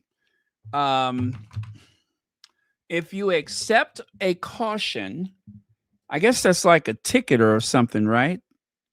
If you accept a penalty, a ticket, a caution, as she called it, then that is an admission of guilt.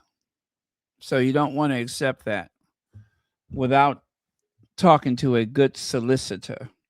So, yeah, that is the first time I've heard that. I did not know that there were any arrests before William and Kate were married. I don't recall any such thing happening with Harry and Meghan.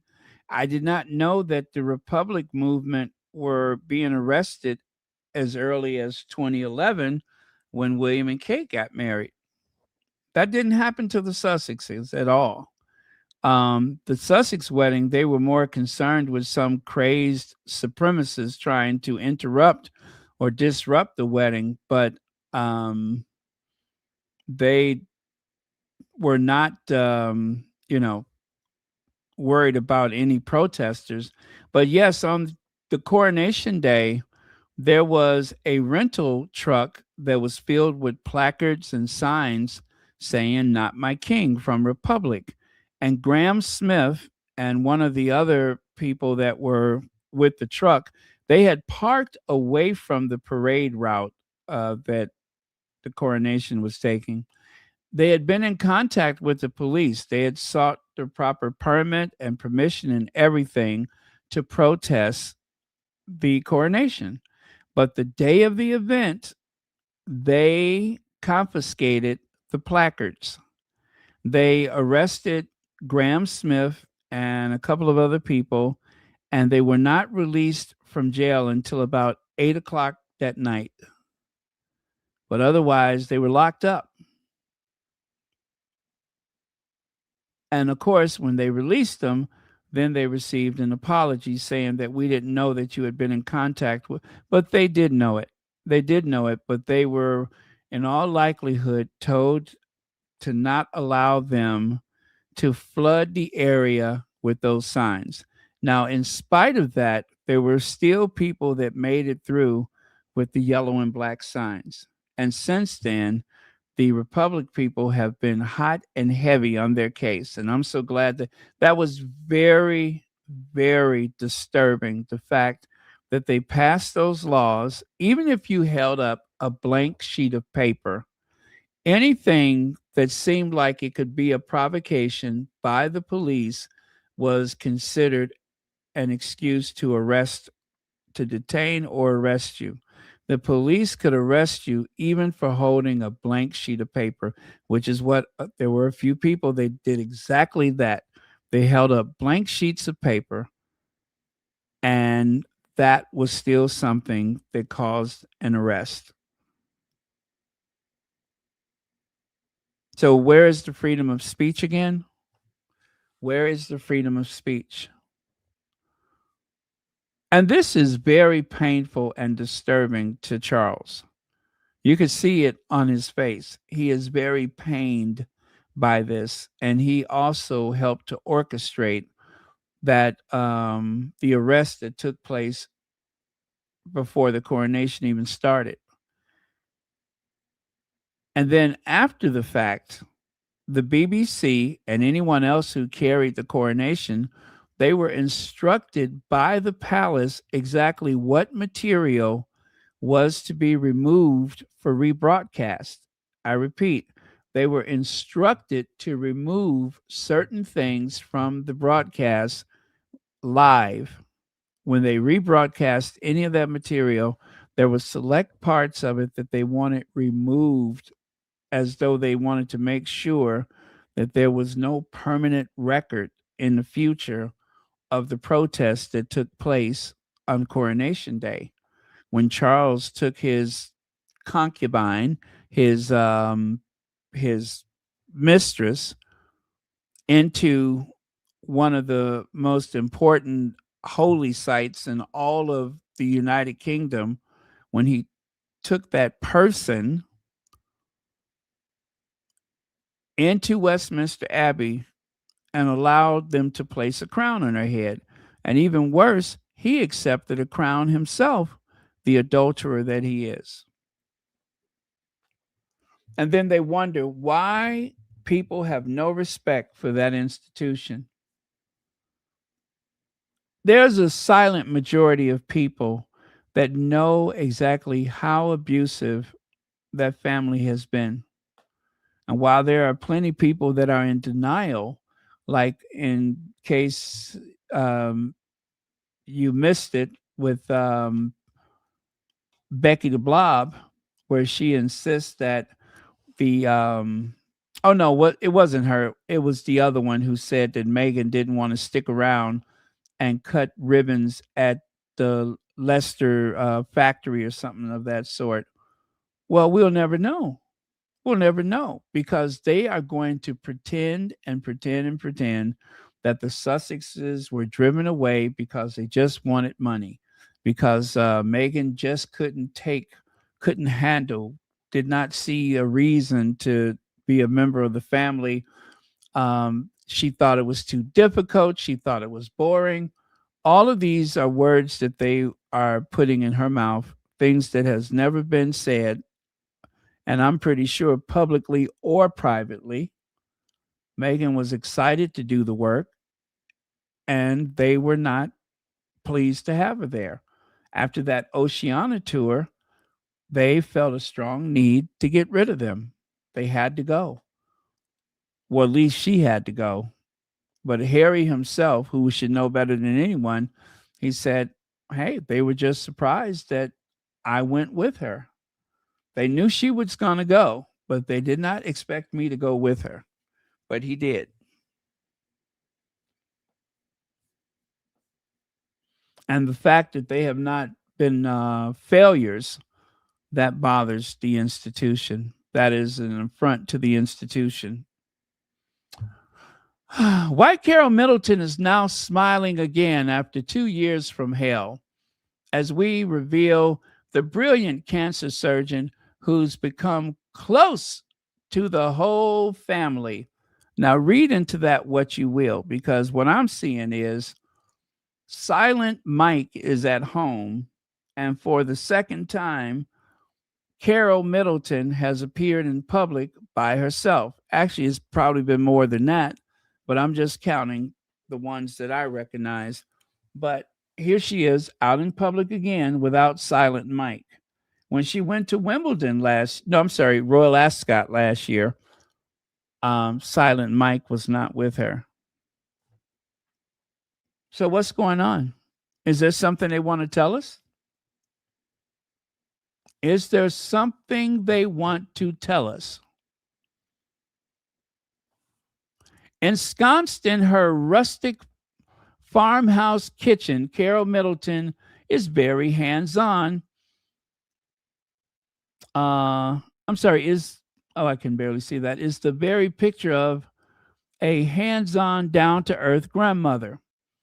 Days are spent whipping up cottage pie and fragrant curries. Is that curries? To fill the freezer from when her 7 grandchildren come to visit, going on dog walks in the Berkshire countryside and playing a weekly game of tennis with her girlfriends. Okay, so what about this guy? What about the good doctor? I'm telling you, I feel like they're saying something without saying it. Watch this space. I don't know. I don't want to put words into their mouths, But watch this space, because I have a feeling that they're trying to not say something.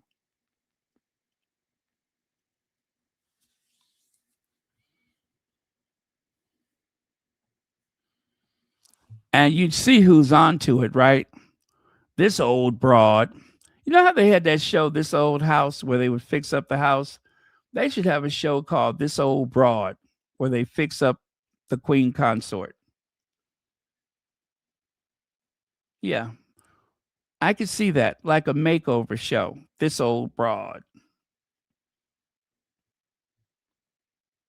Now, This Old House, Bob Vila was the contractor who was the host of the show, and he and his construction company or interior design company, they're the ones who would fix up the old houses. I'm pretty sure there must be some equivalent of a Bob Vila that can, fix up this old broad.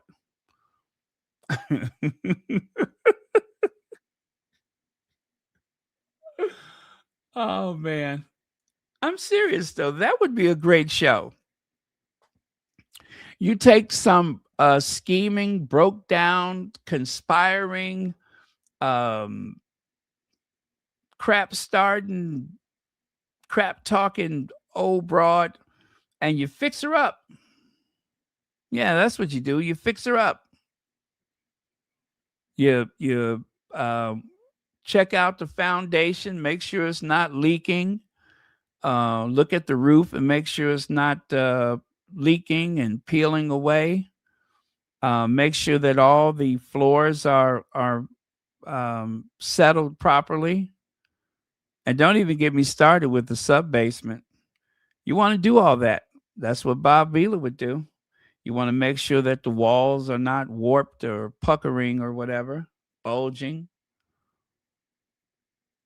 And I think that same principle could be used with this old broad.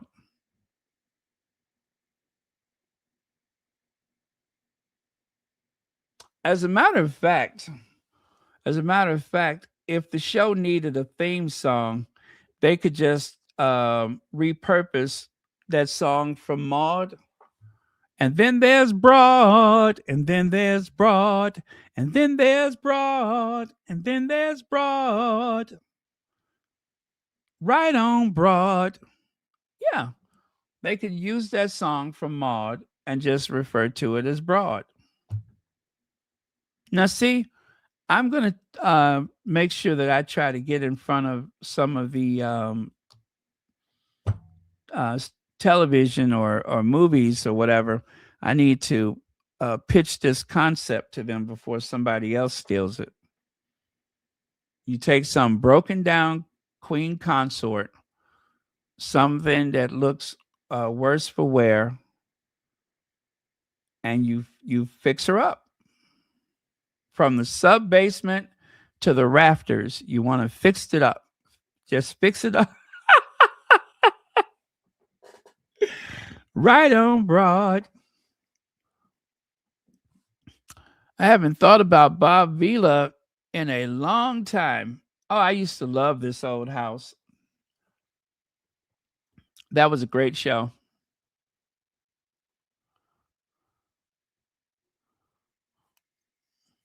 Oh, well. You guys, I'm just talking and talking. You know, I've been on here 2 hours. Let me get to moving here. Anyway, that is a look of defeat. That is a look of someone who has given in and finally has to do some work. And of course, William's not much better. It seemed like there's something wrong with all of them. See how their mouths, look at how their mouth got that little, see there? Look at William's mouth. Look at Kate's mouth. Look at Kate's mouth again. It's just like a nervous tick, like they are being held against their will. You understand what I'm saying? That is what's happening, because let's face it, they tolerate the public. The only person that calls themselves, actually, Yeah, the only one person that calls themselves a senior royal that is into this is Charles. It is humiliating for Will, Kate, and we all know that Princess Anne does not like walkabouts. Princess Anne does not shake hands, never has. She doesn't care for it. She doesn't get too close. And she certainly is not going to take a selfie. We know that Edward does not care for the crowds. Andrew, not at all. Fergie, probably, but who cares?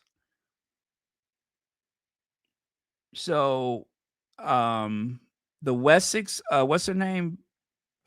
Sophie, I already said her. Sophie doesn't care for it. This is the part of the job that I think everybody hates. All of the left behind royals hate the crowds. They hate the walkabouts. They only want to do certain things, and everything else, not so much.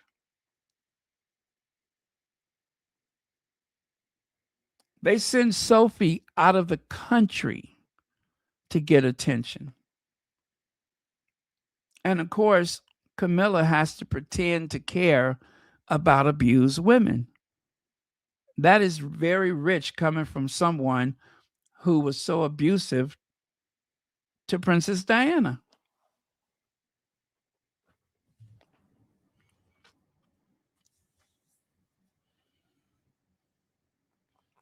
They made a big mistake when they said no to half in, half out.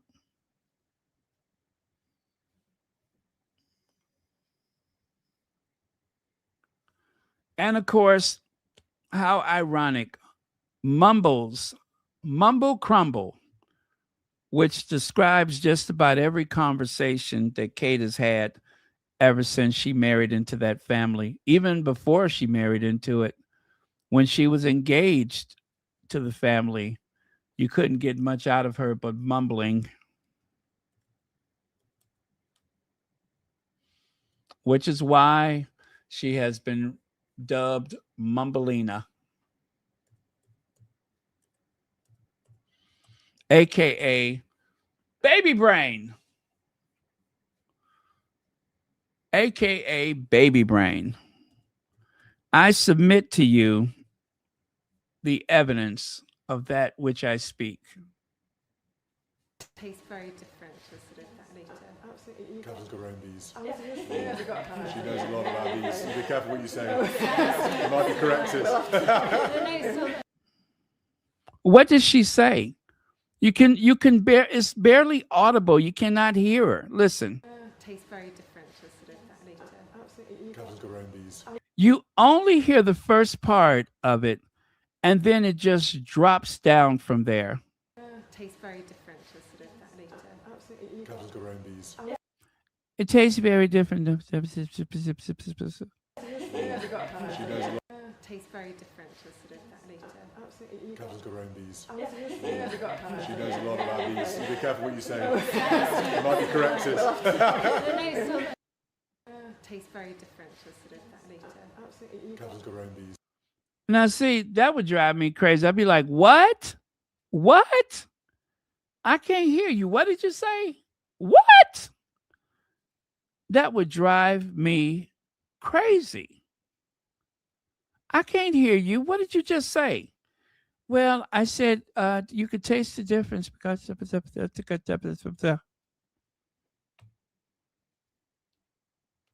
I can't hear you. Speak up. Well, you can taste it. Damn. Never mind. I would just get really frustrated. I'd be like, never mind. Nope, never mind.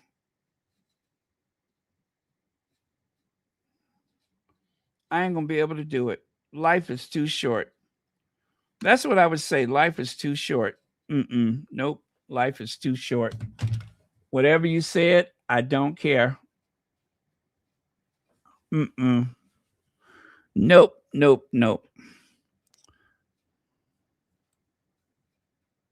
That's terrible. It really is. And this is their standard bearer. This is the one that they lift up above all others. That is the one who is going to save the monarchy.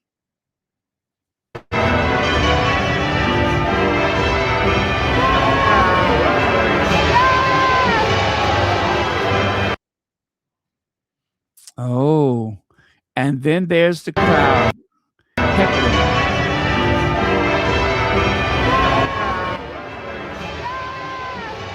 I'm sorry, that was kind of loud, wasn't it? Scared me too.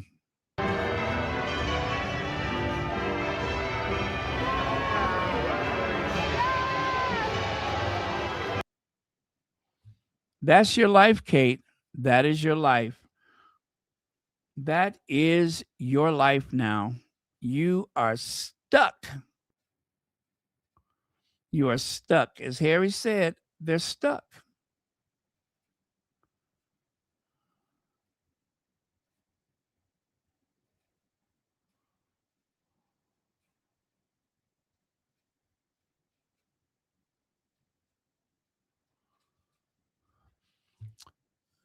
Bill Middleton couldn't wait for the day he would copy rather. Harry had that time on the speedboat when he went over to the UK last time. So there's Will and Kate on a speedboat, just like Harry, right? However, the royal family is charging the RN, which I guess is Royal Navy something, to launch their boats. The boats have to pay a fee to cross Dutchy beaches in Slocum. What is that? Sennin Cove and the Lizard Rock, Penley, and St. Mary's. They have to pay? You mean the Royal Navy, which is working in the name of the king, has to pay the duchies access fees? Why? Why are they paying?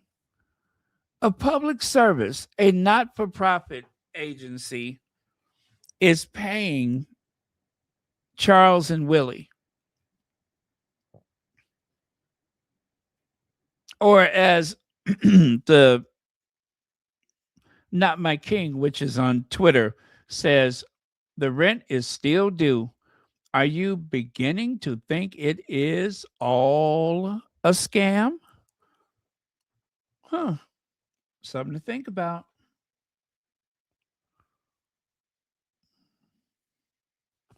And of course, I love her. I love her. She who cannot be bothered. I love her. I am going to build a shrine to her. She who could not be bothered. This girl say, I'm on my lunch break. I don't know what y'all talking about. I'm on my lunch break. Ain't nobody got time for that.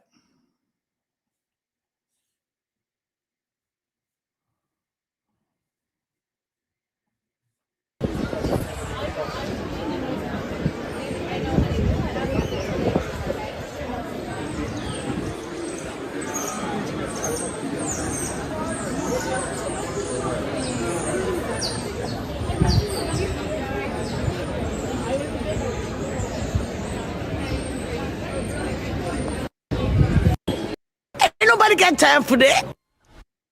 See what I mean? Ain't nobody got time for that.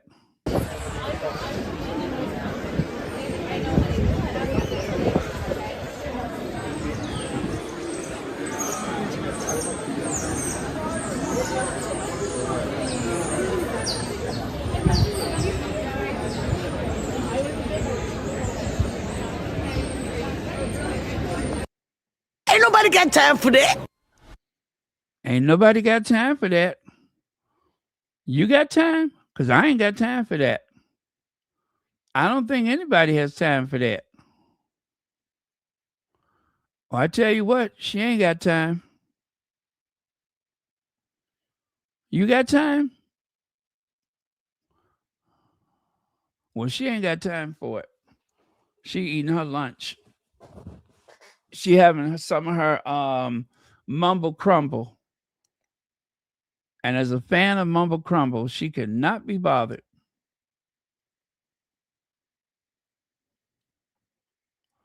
Okay, so we're going to end with this. We are going to end with this. Does anybody recognize this famous staircase? Anybody?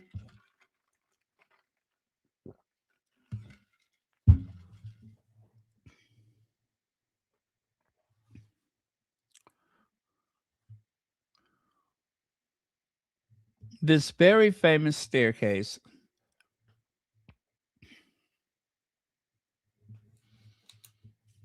And if you think this one is easy, I got another one that's going to be very tough. Very tough. Another famous staircase. Dynasty.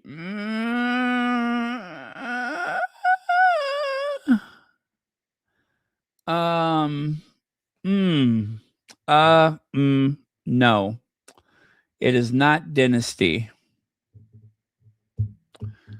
Come on, you guys. This very famous staircase. Gone with the Wind? Fresh Prince? No and no. Yes, the Beverly Hillbillies. Come and listen to a story of a man named Jed. The poor mountaineer barely kept his family fed. And then one day he was shooting at some food, and up through the ground come a bubbling crude oil, that is, black gold, Texas tea. Well, the next thing you know, old Jed's a millionaire. The kinfolk said, Jed, move away from there. Said, California is the place you ought to be. So they loaded up the truck and they moved to Beverly Hills, that is, swimming pools, movie stars, the Beverly Hillbillies. Yes, that is the famous staircase from the Beverly Hillbillies. See there? There's Ellie Mae, Uncle Jed. There's Melbourne Drysdale and Granny, also known as Donna Douglas, Buddy Epson, Raymond Bailey, and Irene Ryan. Missing is, of course, Jethro Bodine, Max Baer, and, of course, my favorite, Miss Jane Hathaway, also known as Nancy Culp. But other than that, I don't know anything about that show. I barely watched it. I barely watched it. My other favorite, of course, was Melbourne Drysdale. Mr. Drysdale was kind of sharp with those suits that he was wearing. Okay, now you guys, let me see. I think it's the from the either Dynasty or All My Children.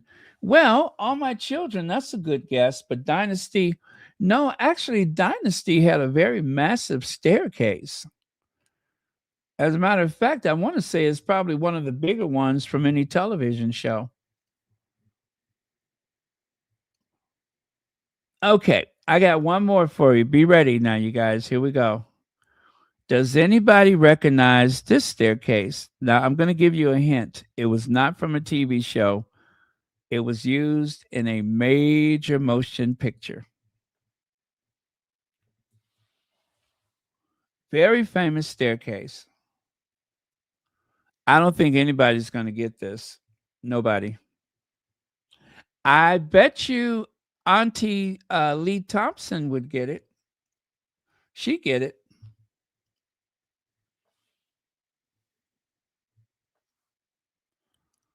And I'm going to tell you, this staircase was actually moved, not moved, but used in more than one film.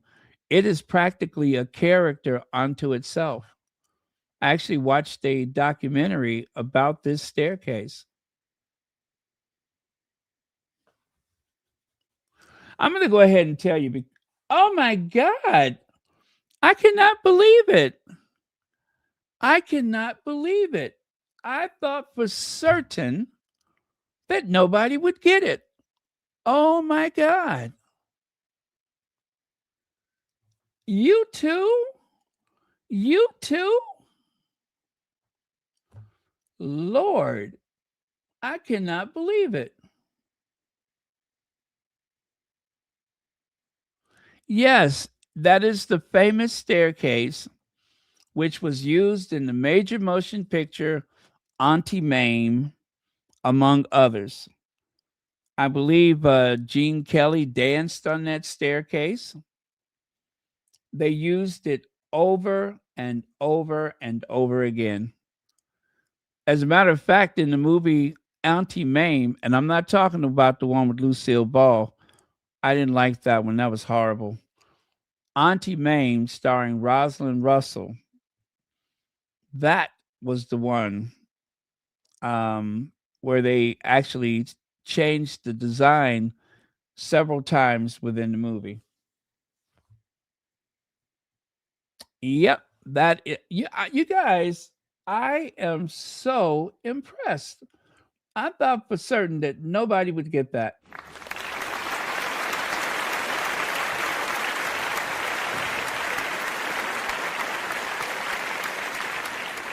Yep.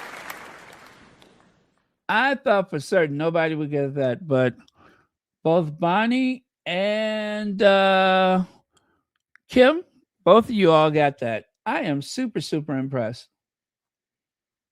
Wow. Yep, that staircase is practically a extra. It's like a character in its own right. I think they used it in maybe one television show. But I can't remember which one. Let me see. The Auntie Mame staircase.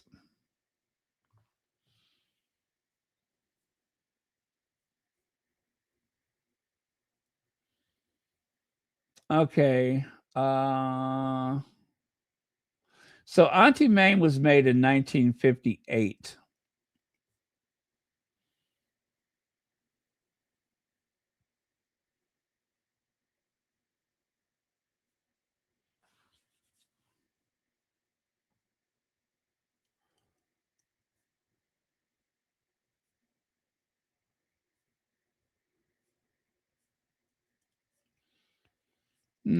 I cannot find the other titles. Oh,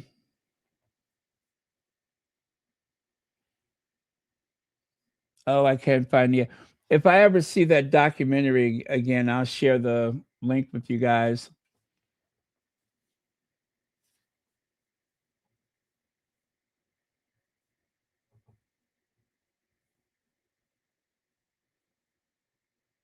But yeah, it says here the iconic staircase from the set of Auntie Mame. It was reused in many other Hollywood films after. On a side note, simply the best film ever made. My friends call me Auntie because with every major change in life, I redecorate my home. Yeah. Oh, you guys, I am just so, so impressed.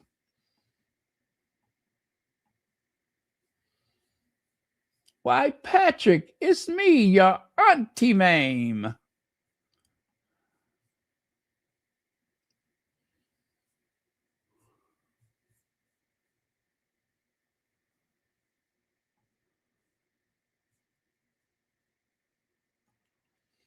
Okay.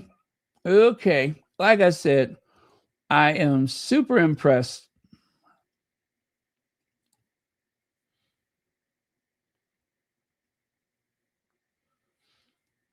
Oh, you know what? I think I found it.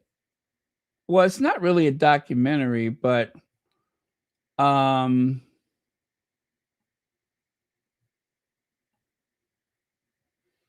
so there's Gene Kelly dancing on that same staircase.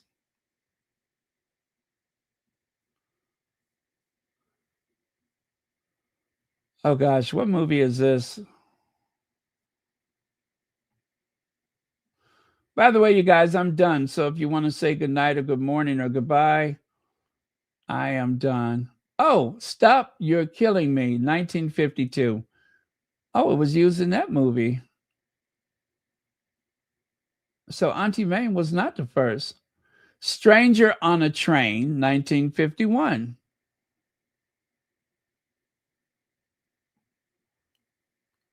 And let me see, what is this movie with Gene Kelly? T for Two, 1950.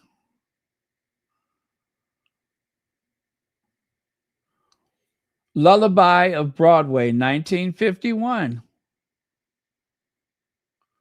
Come on along and listen to the Lullaby of Broadway. All of the something and the ballyhoo. The Lullaby of Broadway. Bright Leo, it was used for that.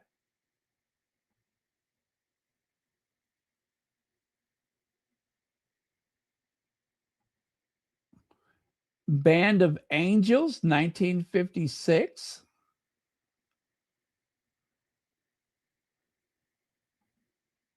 Spirit of St. Louis, 1957.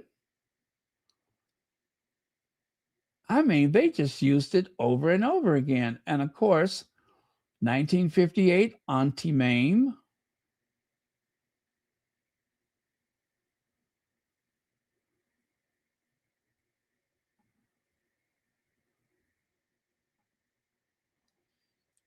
Parish, whatever the heck that is, 1961. Rome Adventure, 1962. Anyway, I'm going to put the link so you all can watch it for yourselves. I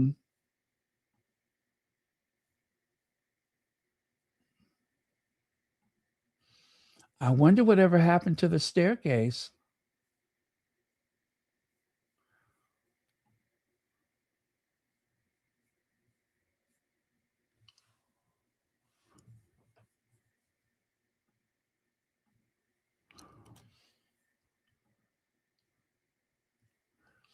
Oh, please don't forget to hit that like button. Need all the support we can get. Okay, that's the link at the top of the chat. The famous Beekman Place staircase. And if you have not seen the movie Auntie Mame, that is like one of the best movies ever. Auntie Mame, starring Rosalind Russell as Mame Dennis. Very eccentric, full of life.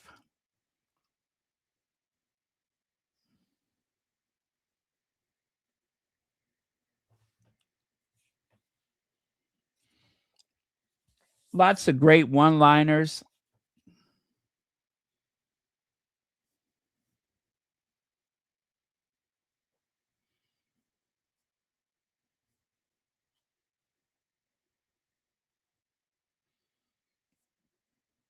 So what do you think? Do you think that Auntie Lee Thompson would know that movie? I bet you she would.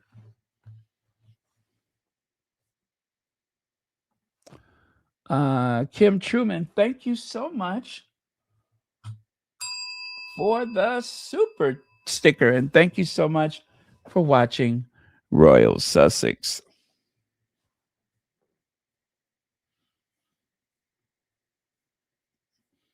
I cannot believe you all figured out that movie. I mean, it wasn't much to look at, just that. But I tell you, I love that apartment, Beekman Place. That was where Auntie Mame lived. And it was one of those nice pre-war Art Deco buildings overlooking the river. Or was it Fifth Avenue? I think it was the river. Well, either way, could you imagine an apartment that size in New York? That's like having a mansion. It is really a mansion. Penthouse apartment like that, one could only dream. I've seen a few movies where I've looked at like an apartment or something like that, and I'm like, okay, I couldn't. I mean, or should I say, I wouldn't mind living there. I wouldn't mind living there. And Beekman Place, now that speaks to me, especially since I am the proud new owner of a Rolls Royce. Now that I have a Rolls Royce, I need a Beekman Place apartment.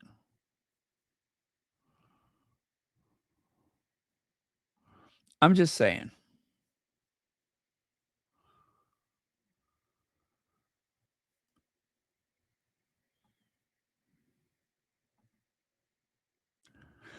All right. Once again, you all, Megan's event sold out. Well, the event in which she was invited as a keynote speaker has been sold out.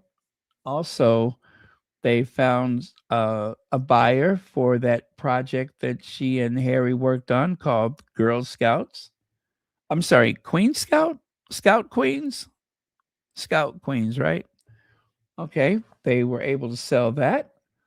And what was the other announcement? Oh, I can't remember. Anyway, much success to the Sussexes. Hip hip hooray. Hip hip hooray. Hip hip hooray.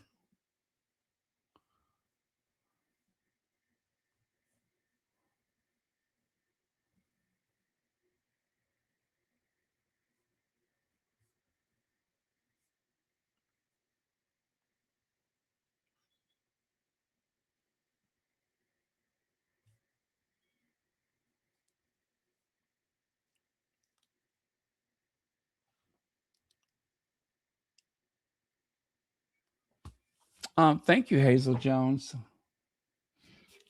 Okay, you all. Good night or good morning. God bless. Love you guys. I will see you all next time.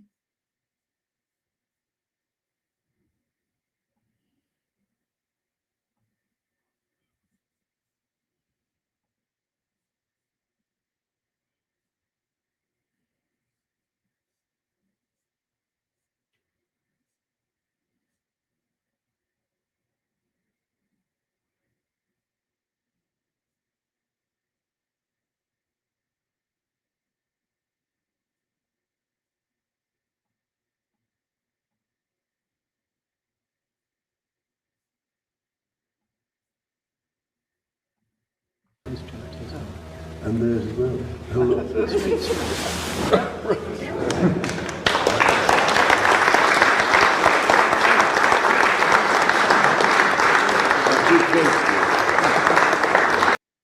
Why did that scare me? That is the wrong one. I wasn't looking for that one. I'm going to have to properly label that one. God, that scared me.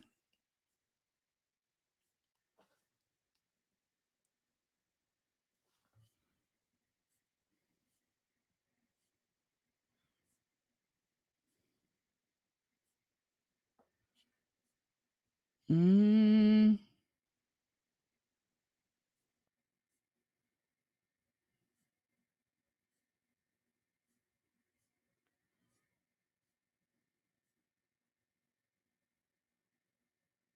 Wow, that scared me really good too.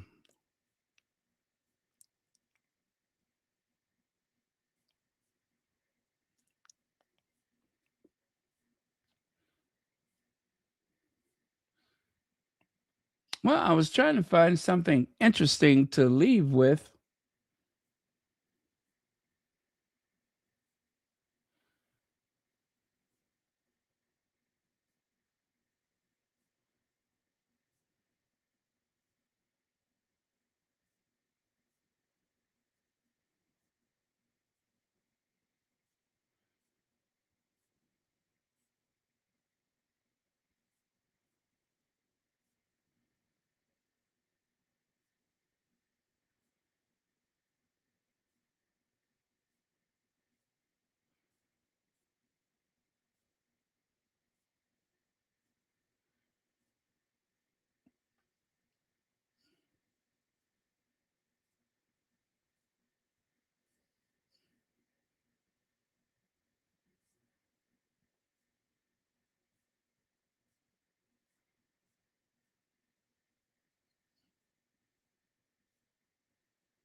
Well, I don't see anything this fun.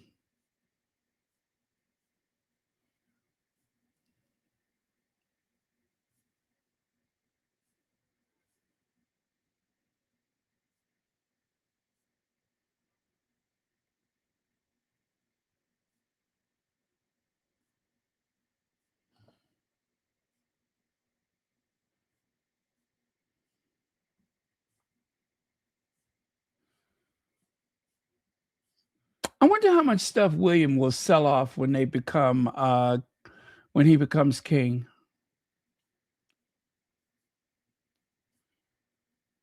You know how Charles got rid of those racehorses?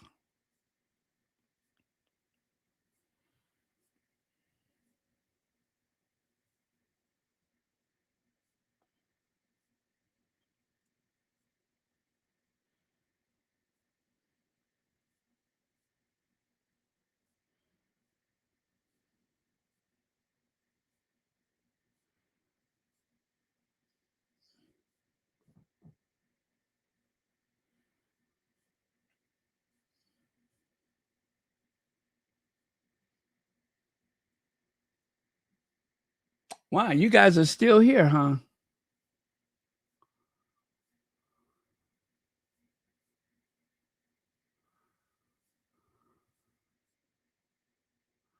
Lady in red.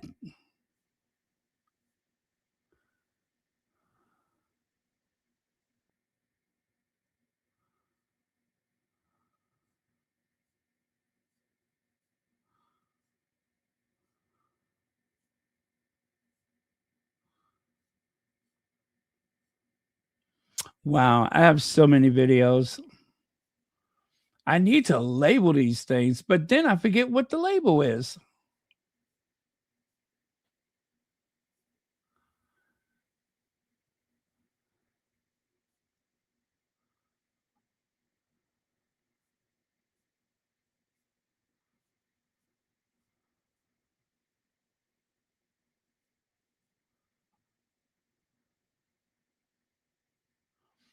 Oh, this is kind of fun, but I don't know, maybe not.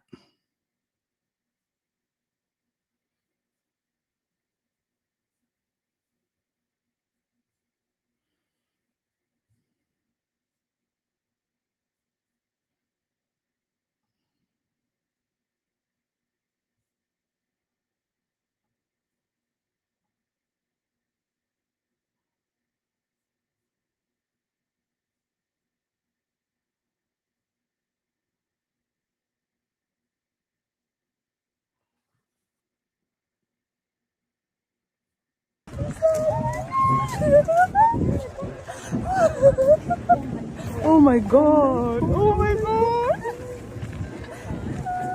Oh my gosh!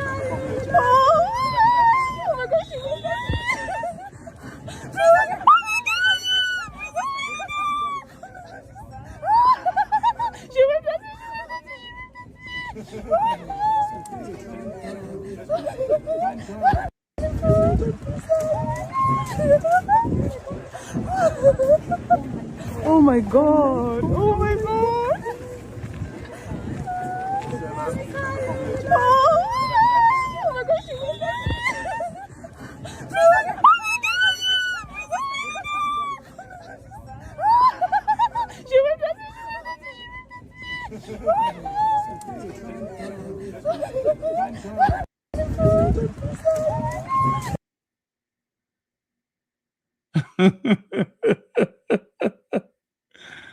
Ah, that was fun, right? Now that was fun.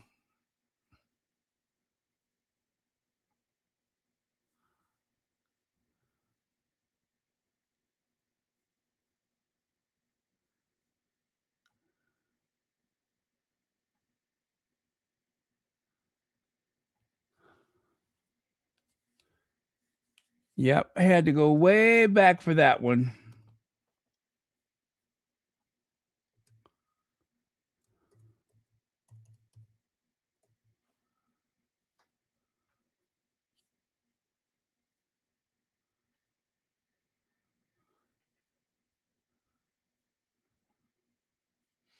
There's actually one where Meghan is wearing that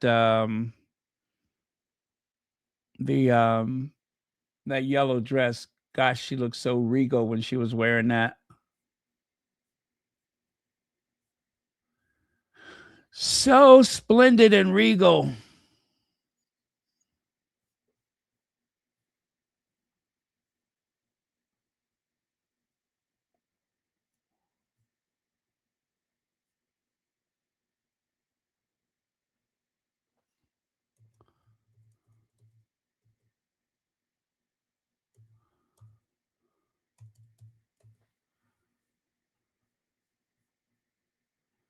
Let me see. That was May of 2024. Let me see if I can find it.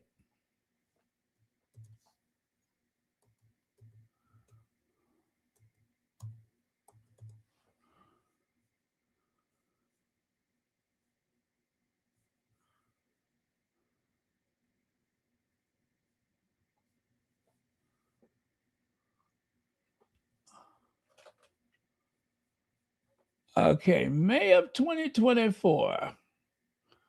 See what I can do about that.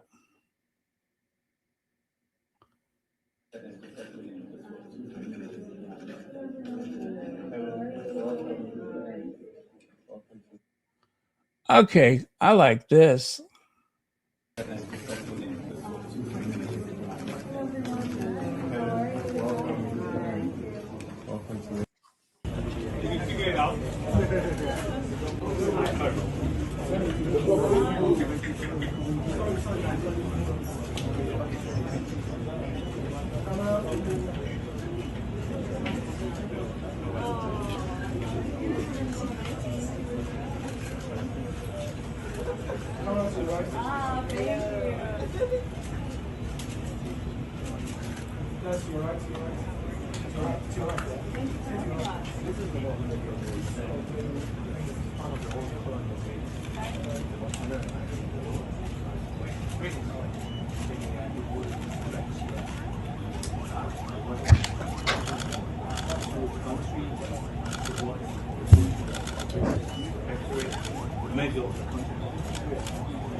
Steps, yeah? Yes.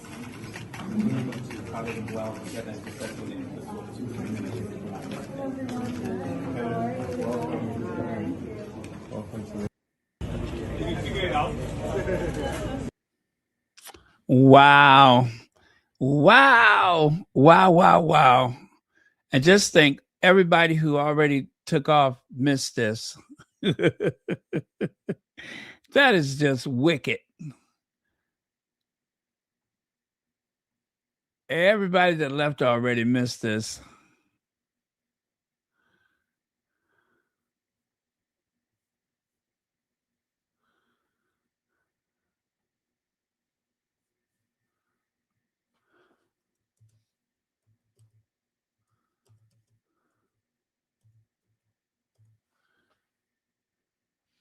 Now, see, at the time, I knew I made like a video with everything all in the same place, but who knows where the hell that is.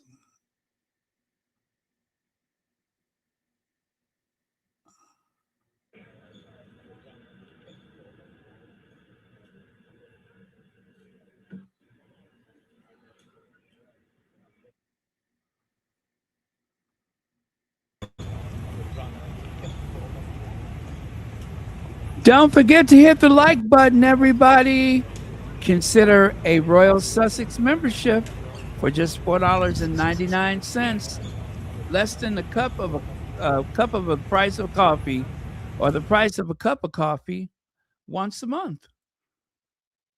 It's $4.99.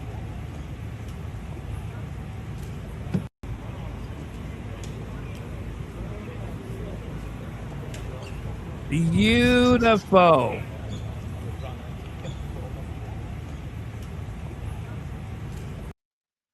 So beautiful. Wow. So regal, so splendid. That is our Meghan.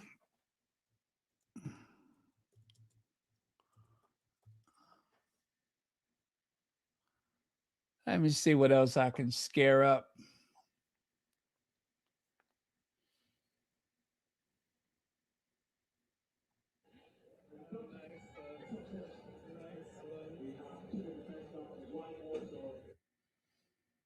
That one maybe, or let me see, what is this one?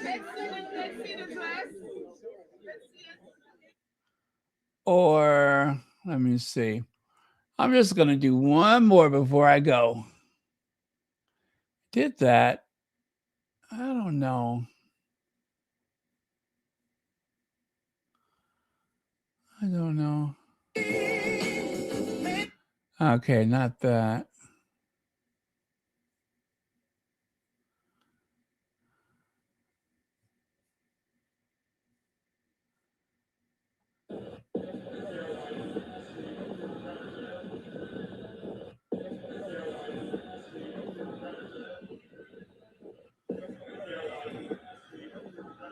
Okay, that one is so short. Why even bother? I don't like that. We did that.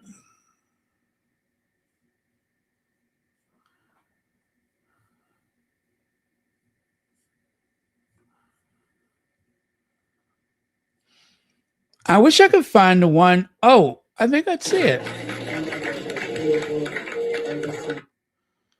Oh, I think I see it. You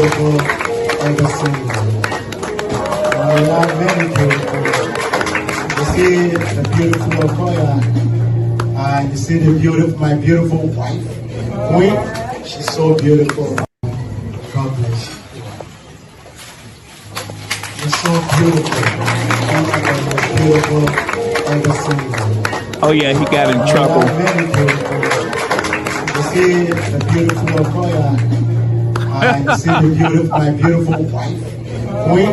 She's so beautiful. God bless you. His enthusiasm was not very much appreciated by his wife. He got in a little trouble that time. You are so beautiful, just so beautiful. And there's my wife. She's beautiful. My beautiful wife. You better. You done got in trouble, bruh. Bruh done got in trouble. He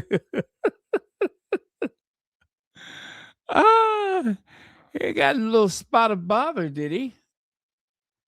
Yes, just a spot of bother.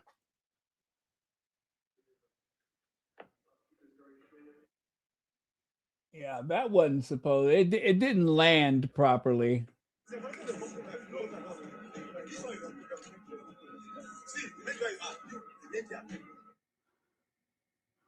See, the thumbnails are so small on these things. I don't know how to make it bigger, but I can barely see what I'm looking at.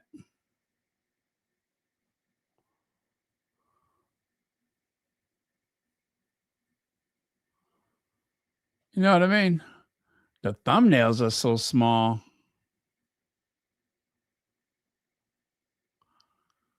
Oh, that's even worse. Let me see if I can make this bigger so I can see what I'm looking at. Oh, that's worse.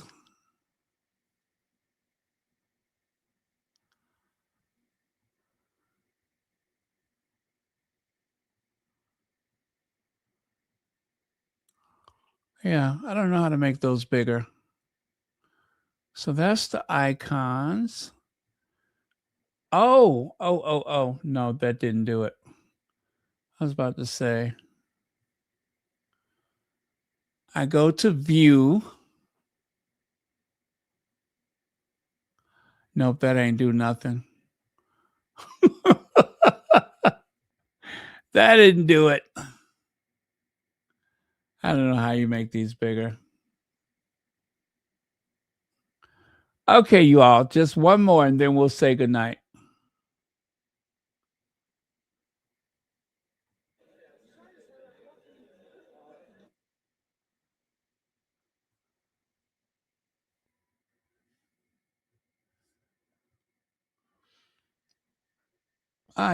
I cannot believe it's so many of y'all that are still here. Okay. Now that's got Stevie Wonder mixed into it, which means somebody else posted that and then I borrowed it. Okay, cannot have that. That is copyright. Cannot do the copyright. Did that. Did that. Did that.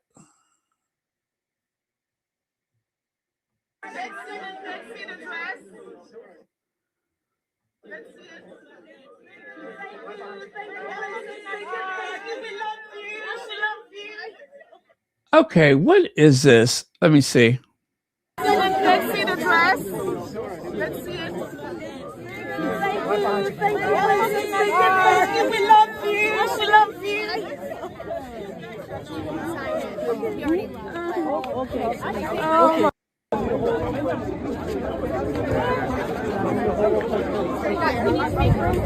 Okay.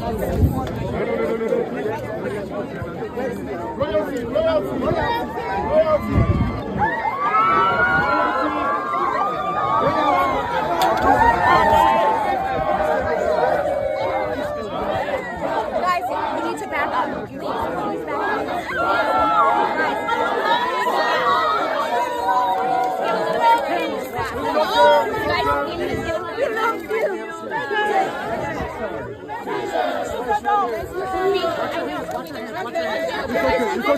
It's okay, please.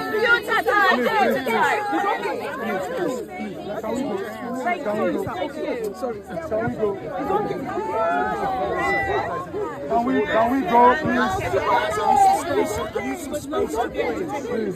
Please, I need some space, okay?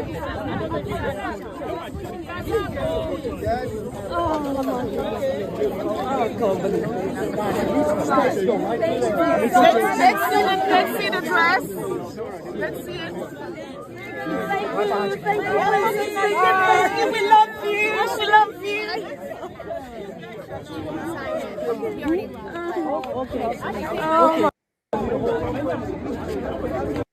Wow, so much love. Did you see how relaxed Harry is? Harry always said Africa is like his spiritual home, his second home. Harry's always so much more relaxed, I think.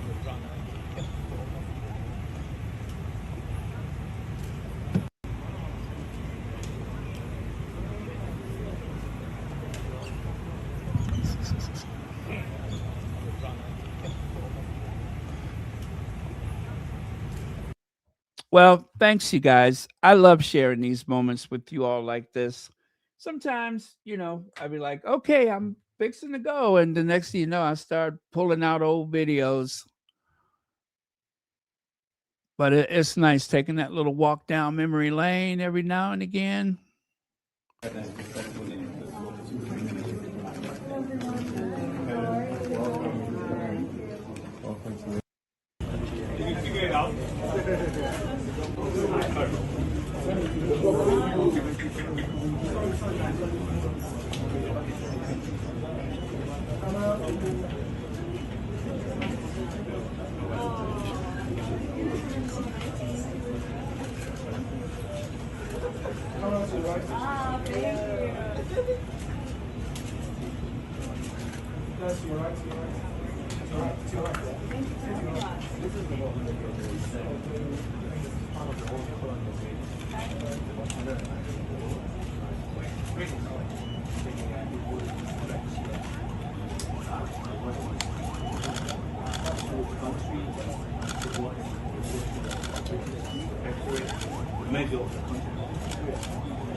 Steps, yeah? Yes. Well together successfully.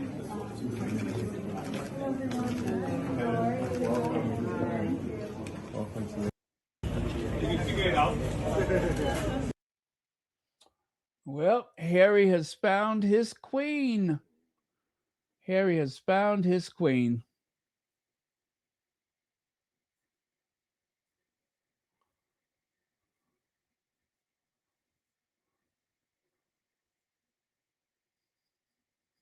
I tell you, if they were on the throne, the monarchy would not be in trouble. That's for sure. I mean, you just think of all of the people that that Harry has known over the years, heads of state to whoever. There's no limit.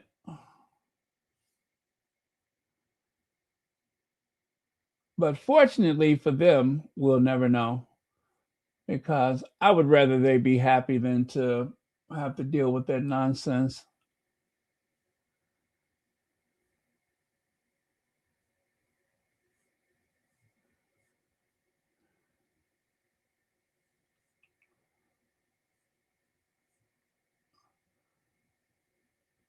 Yeah, they can keep their Hunger Games, right? They can keep their Hunger Games.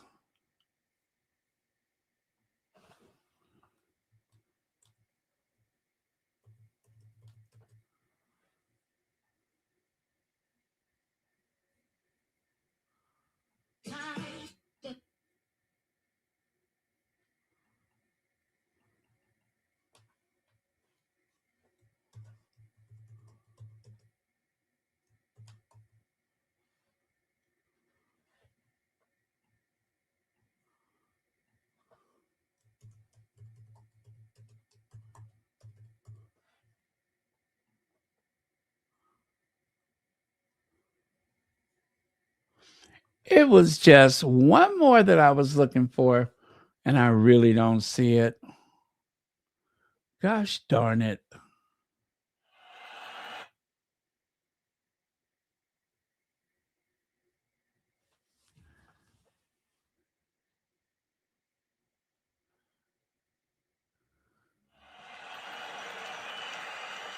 Nope. Nope, nope, nope, nope.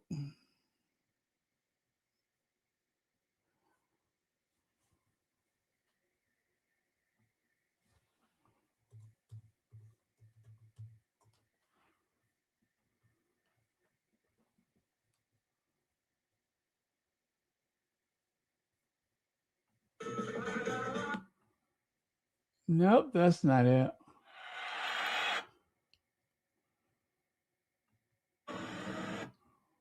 Okay. All right, I really don't see it. How long we been on here? Let me see here. Good Lord, 3 hours. Good night, y'all. Good night.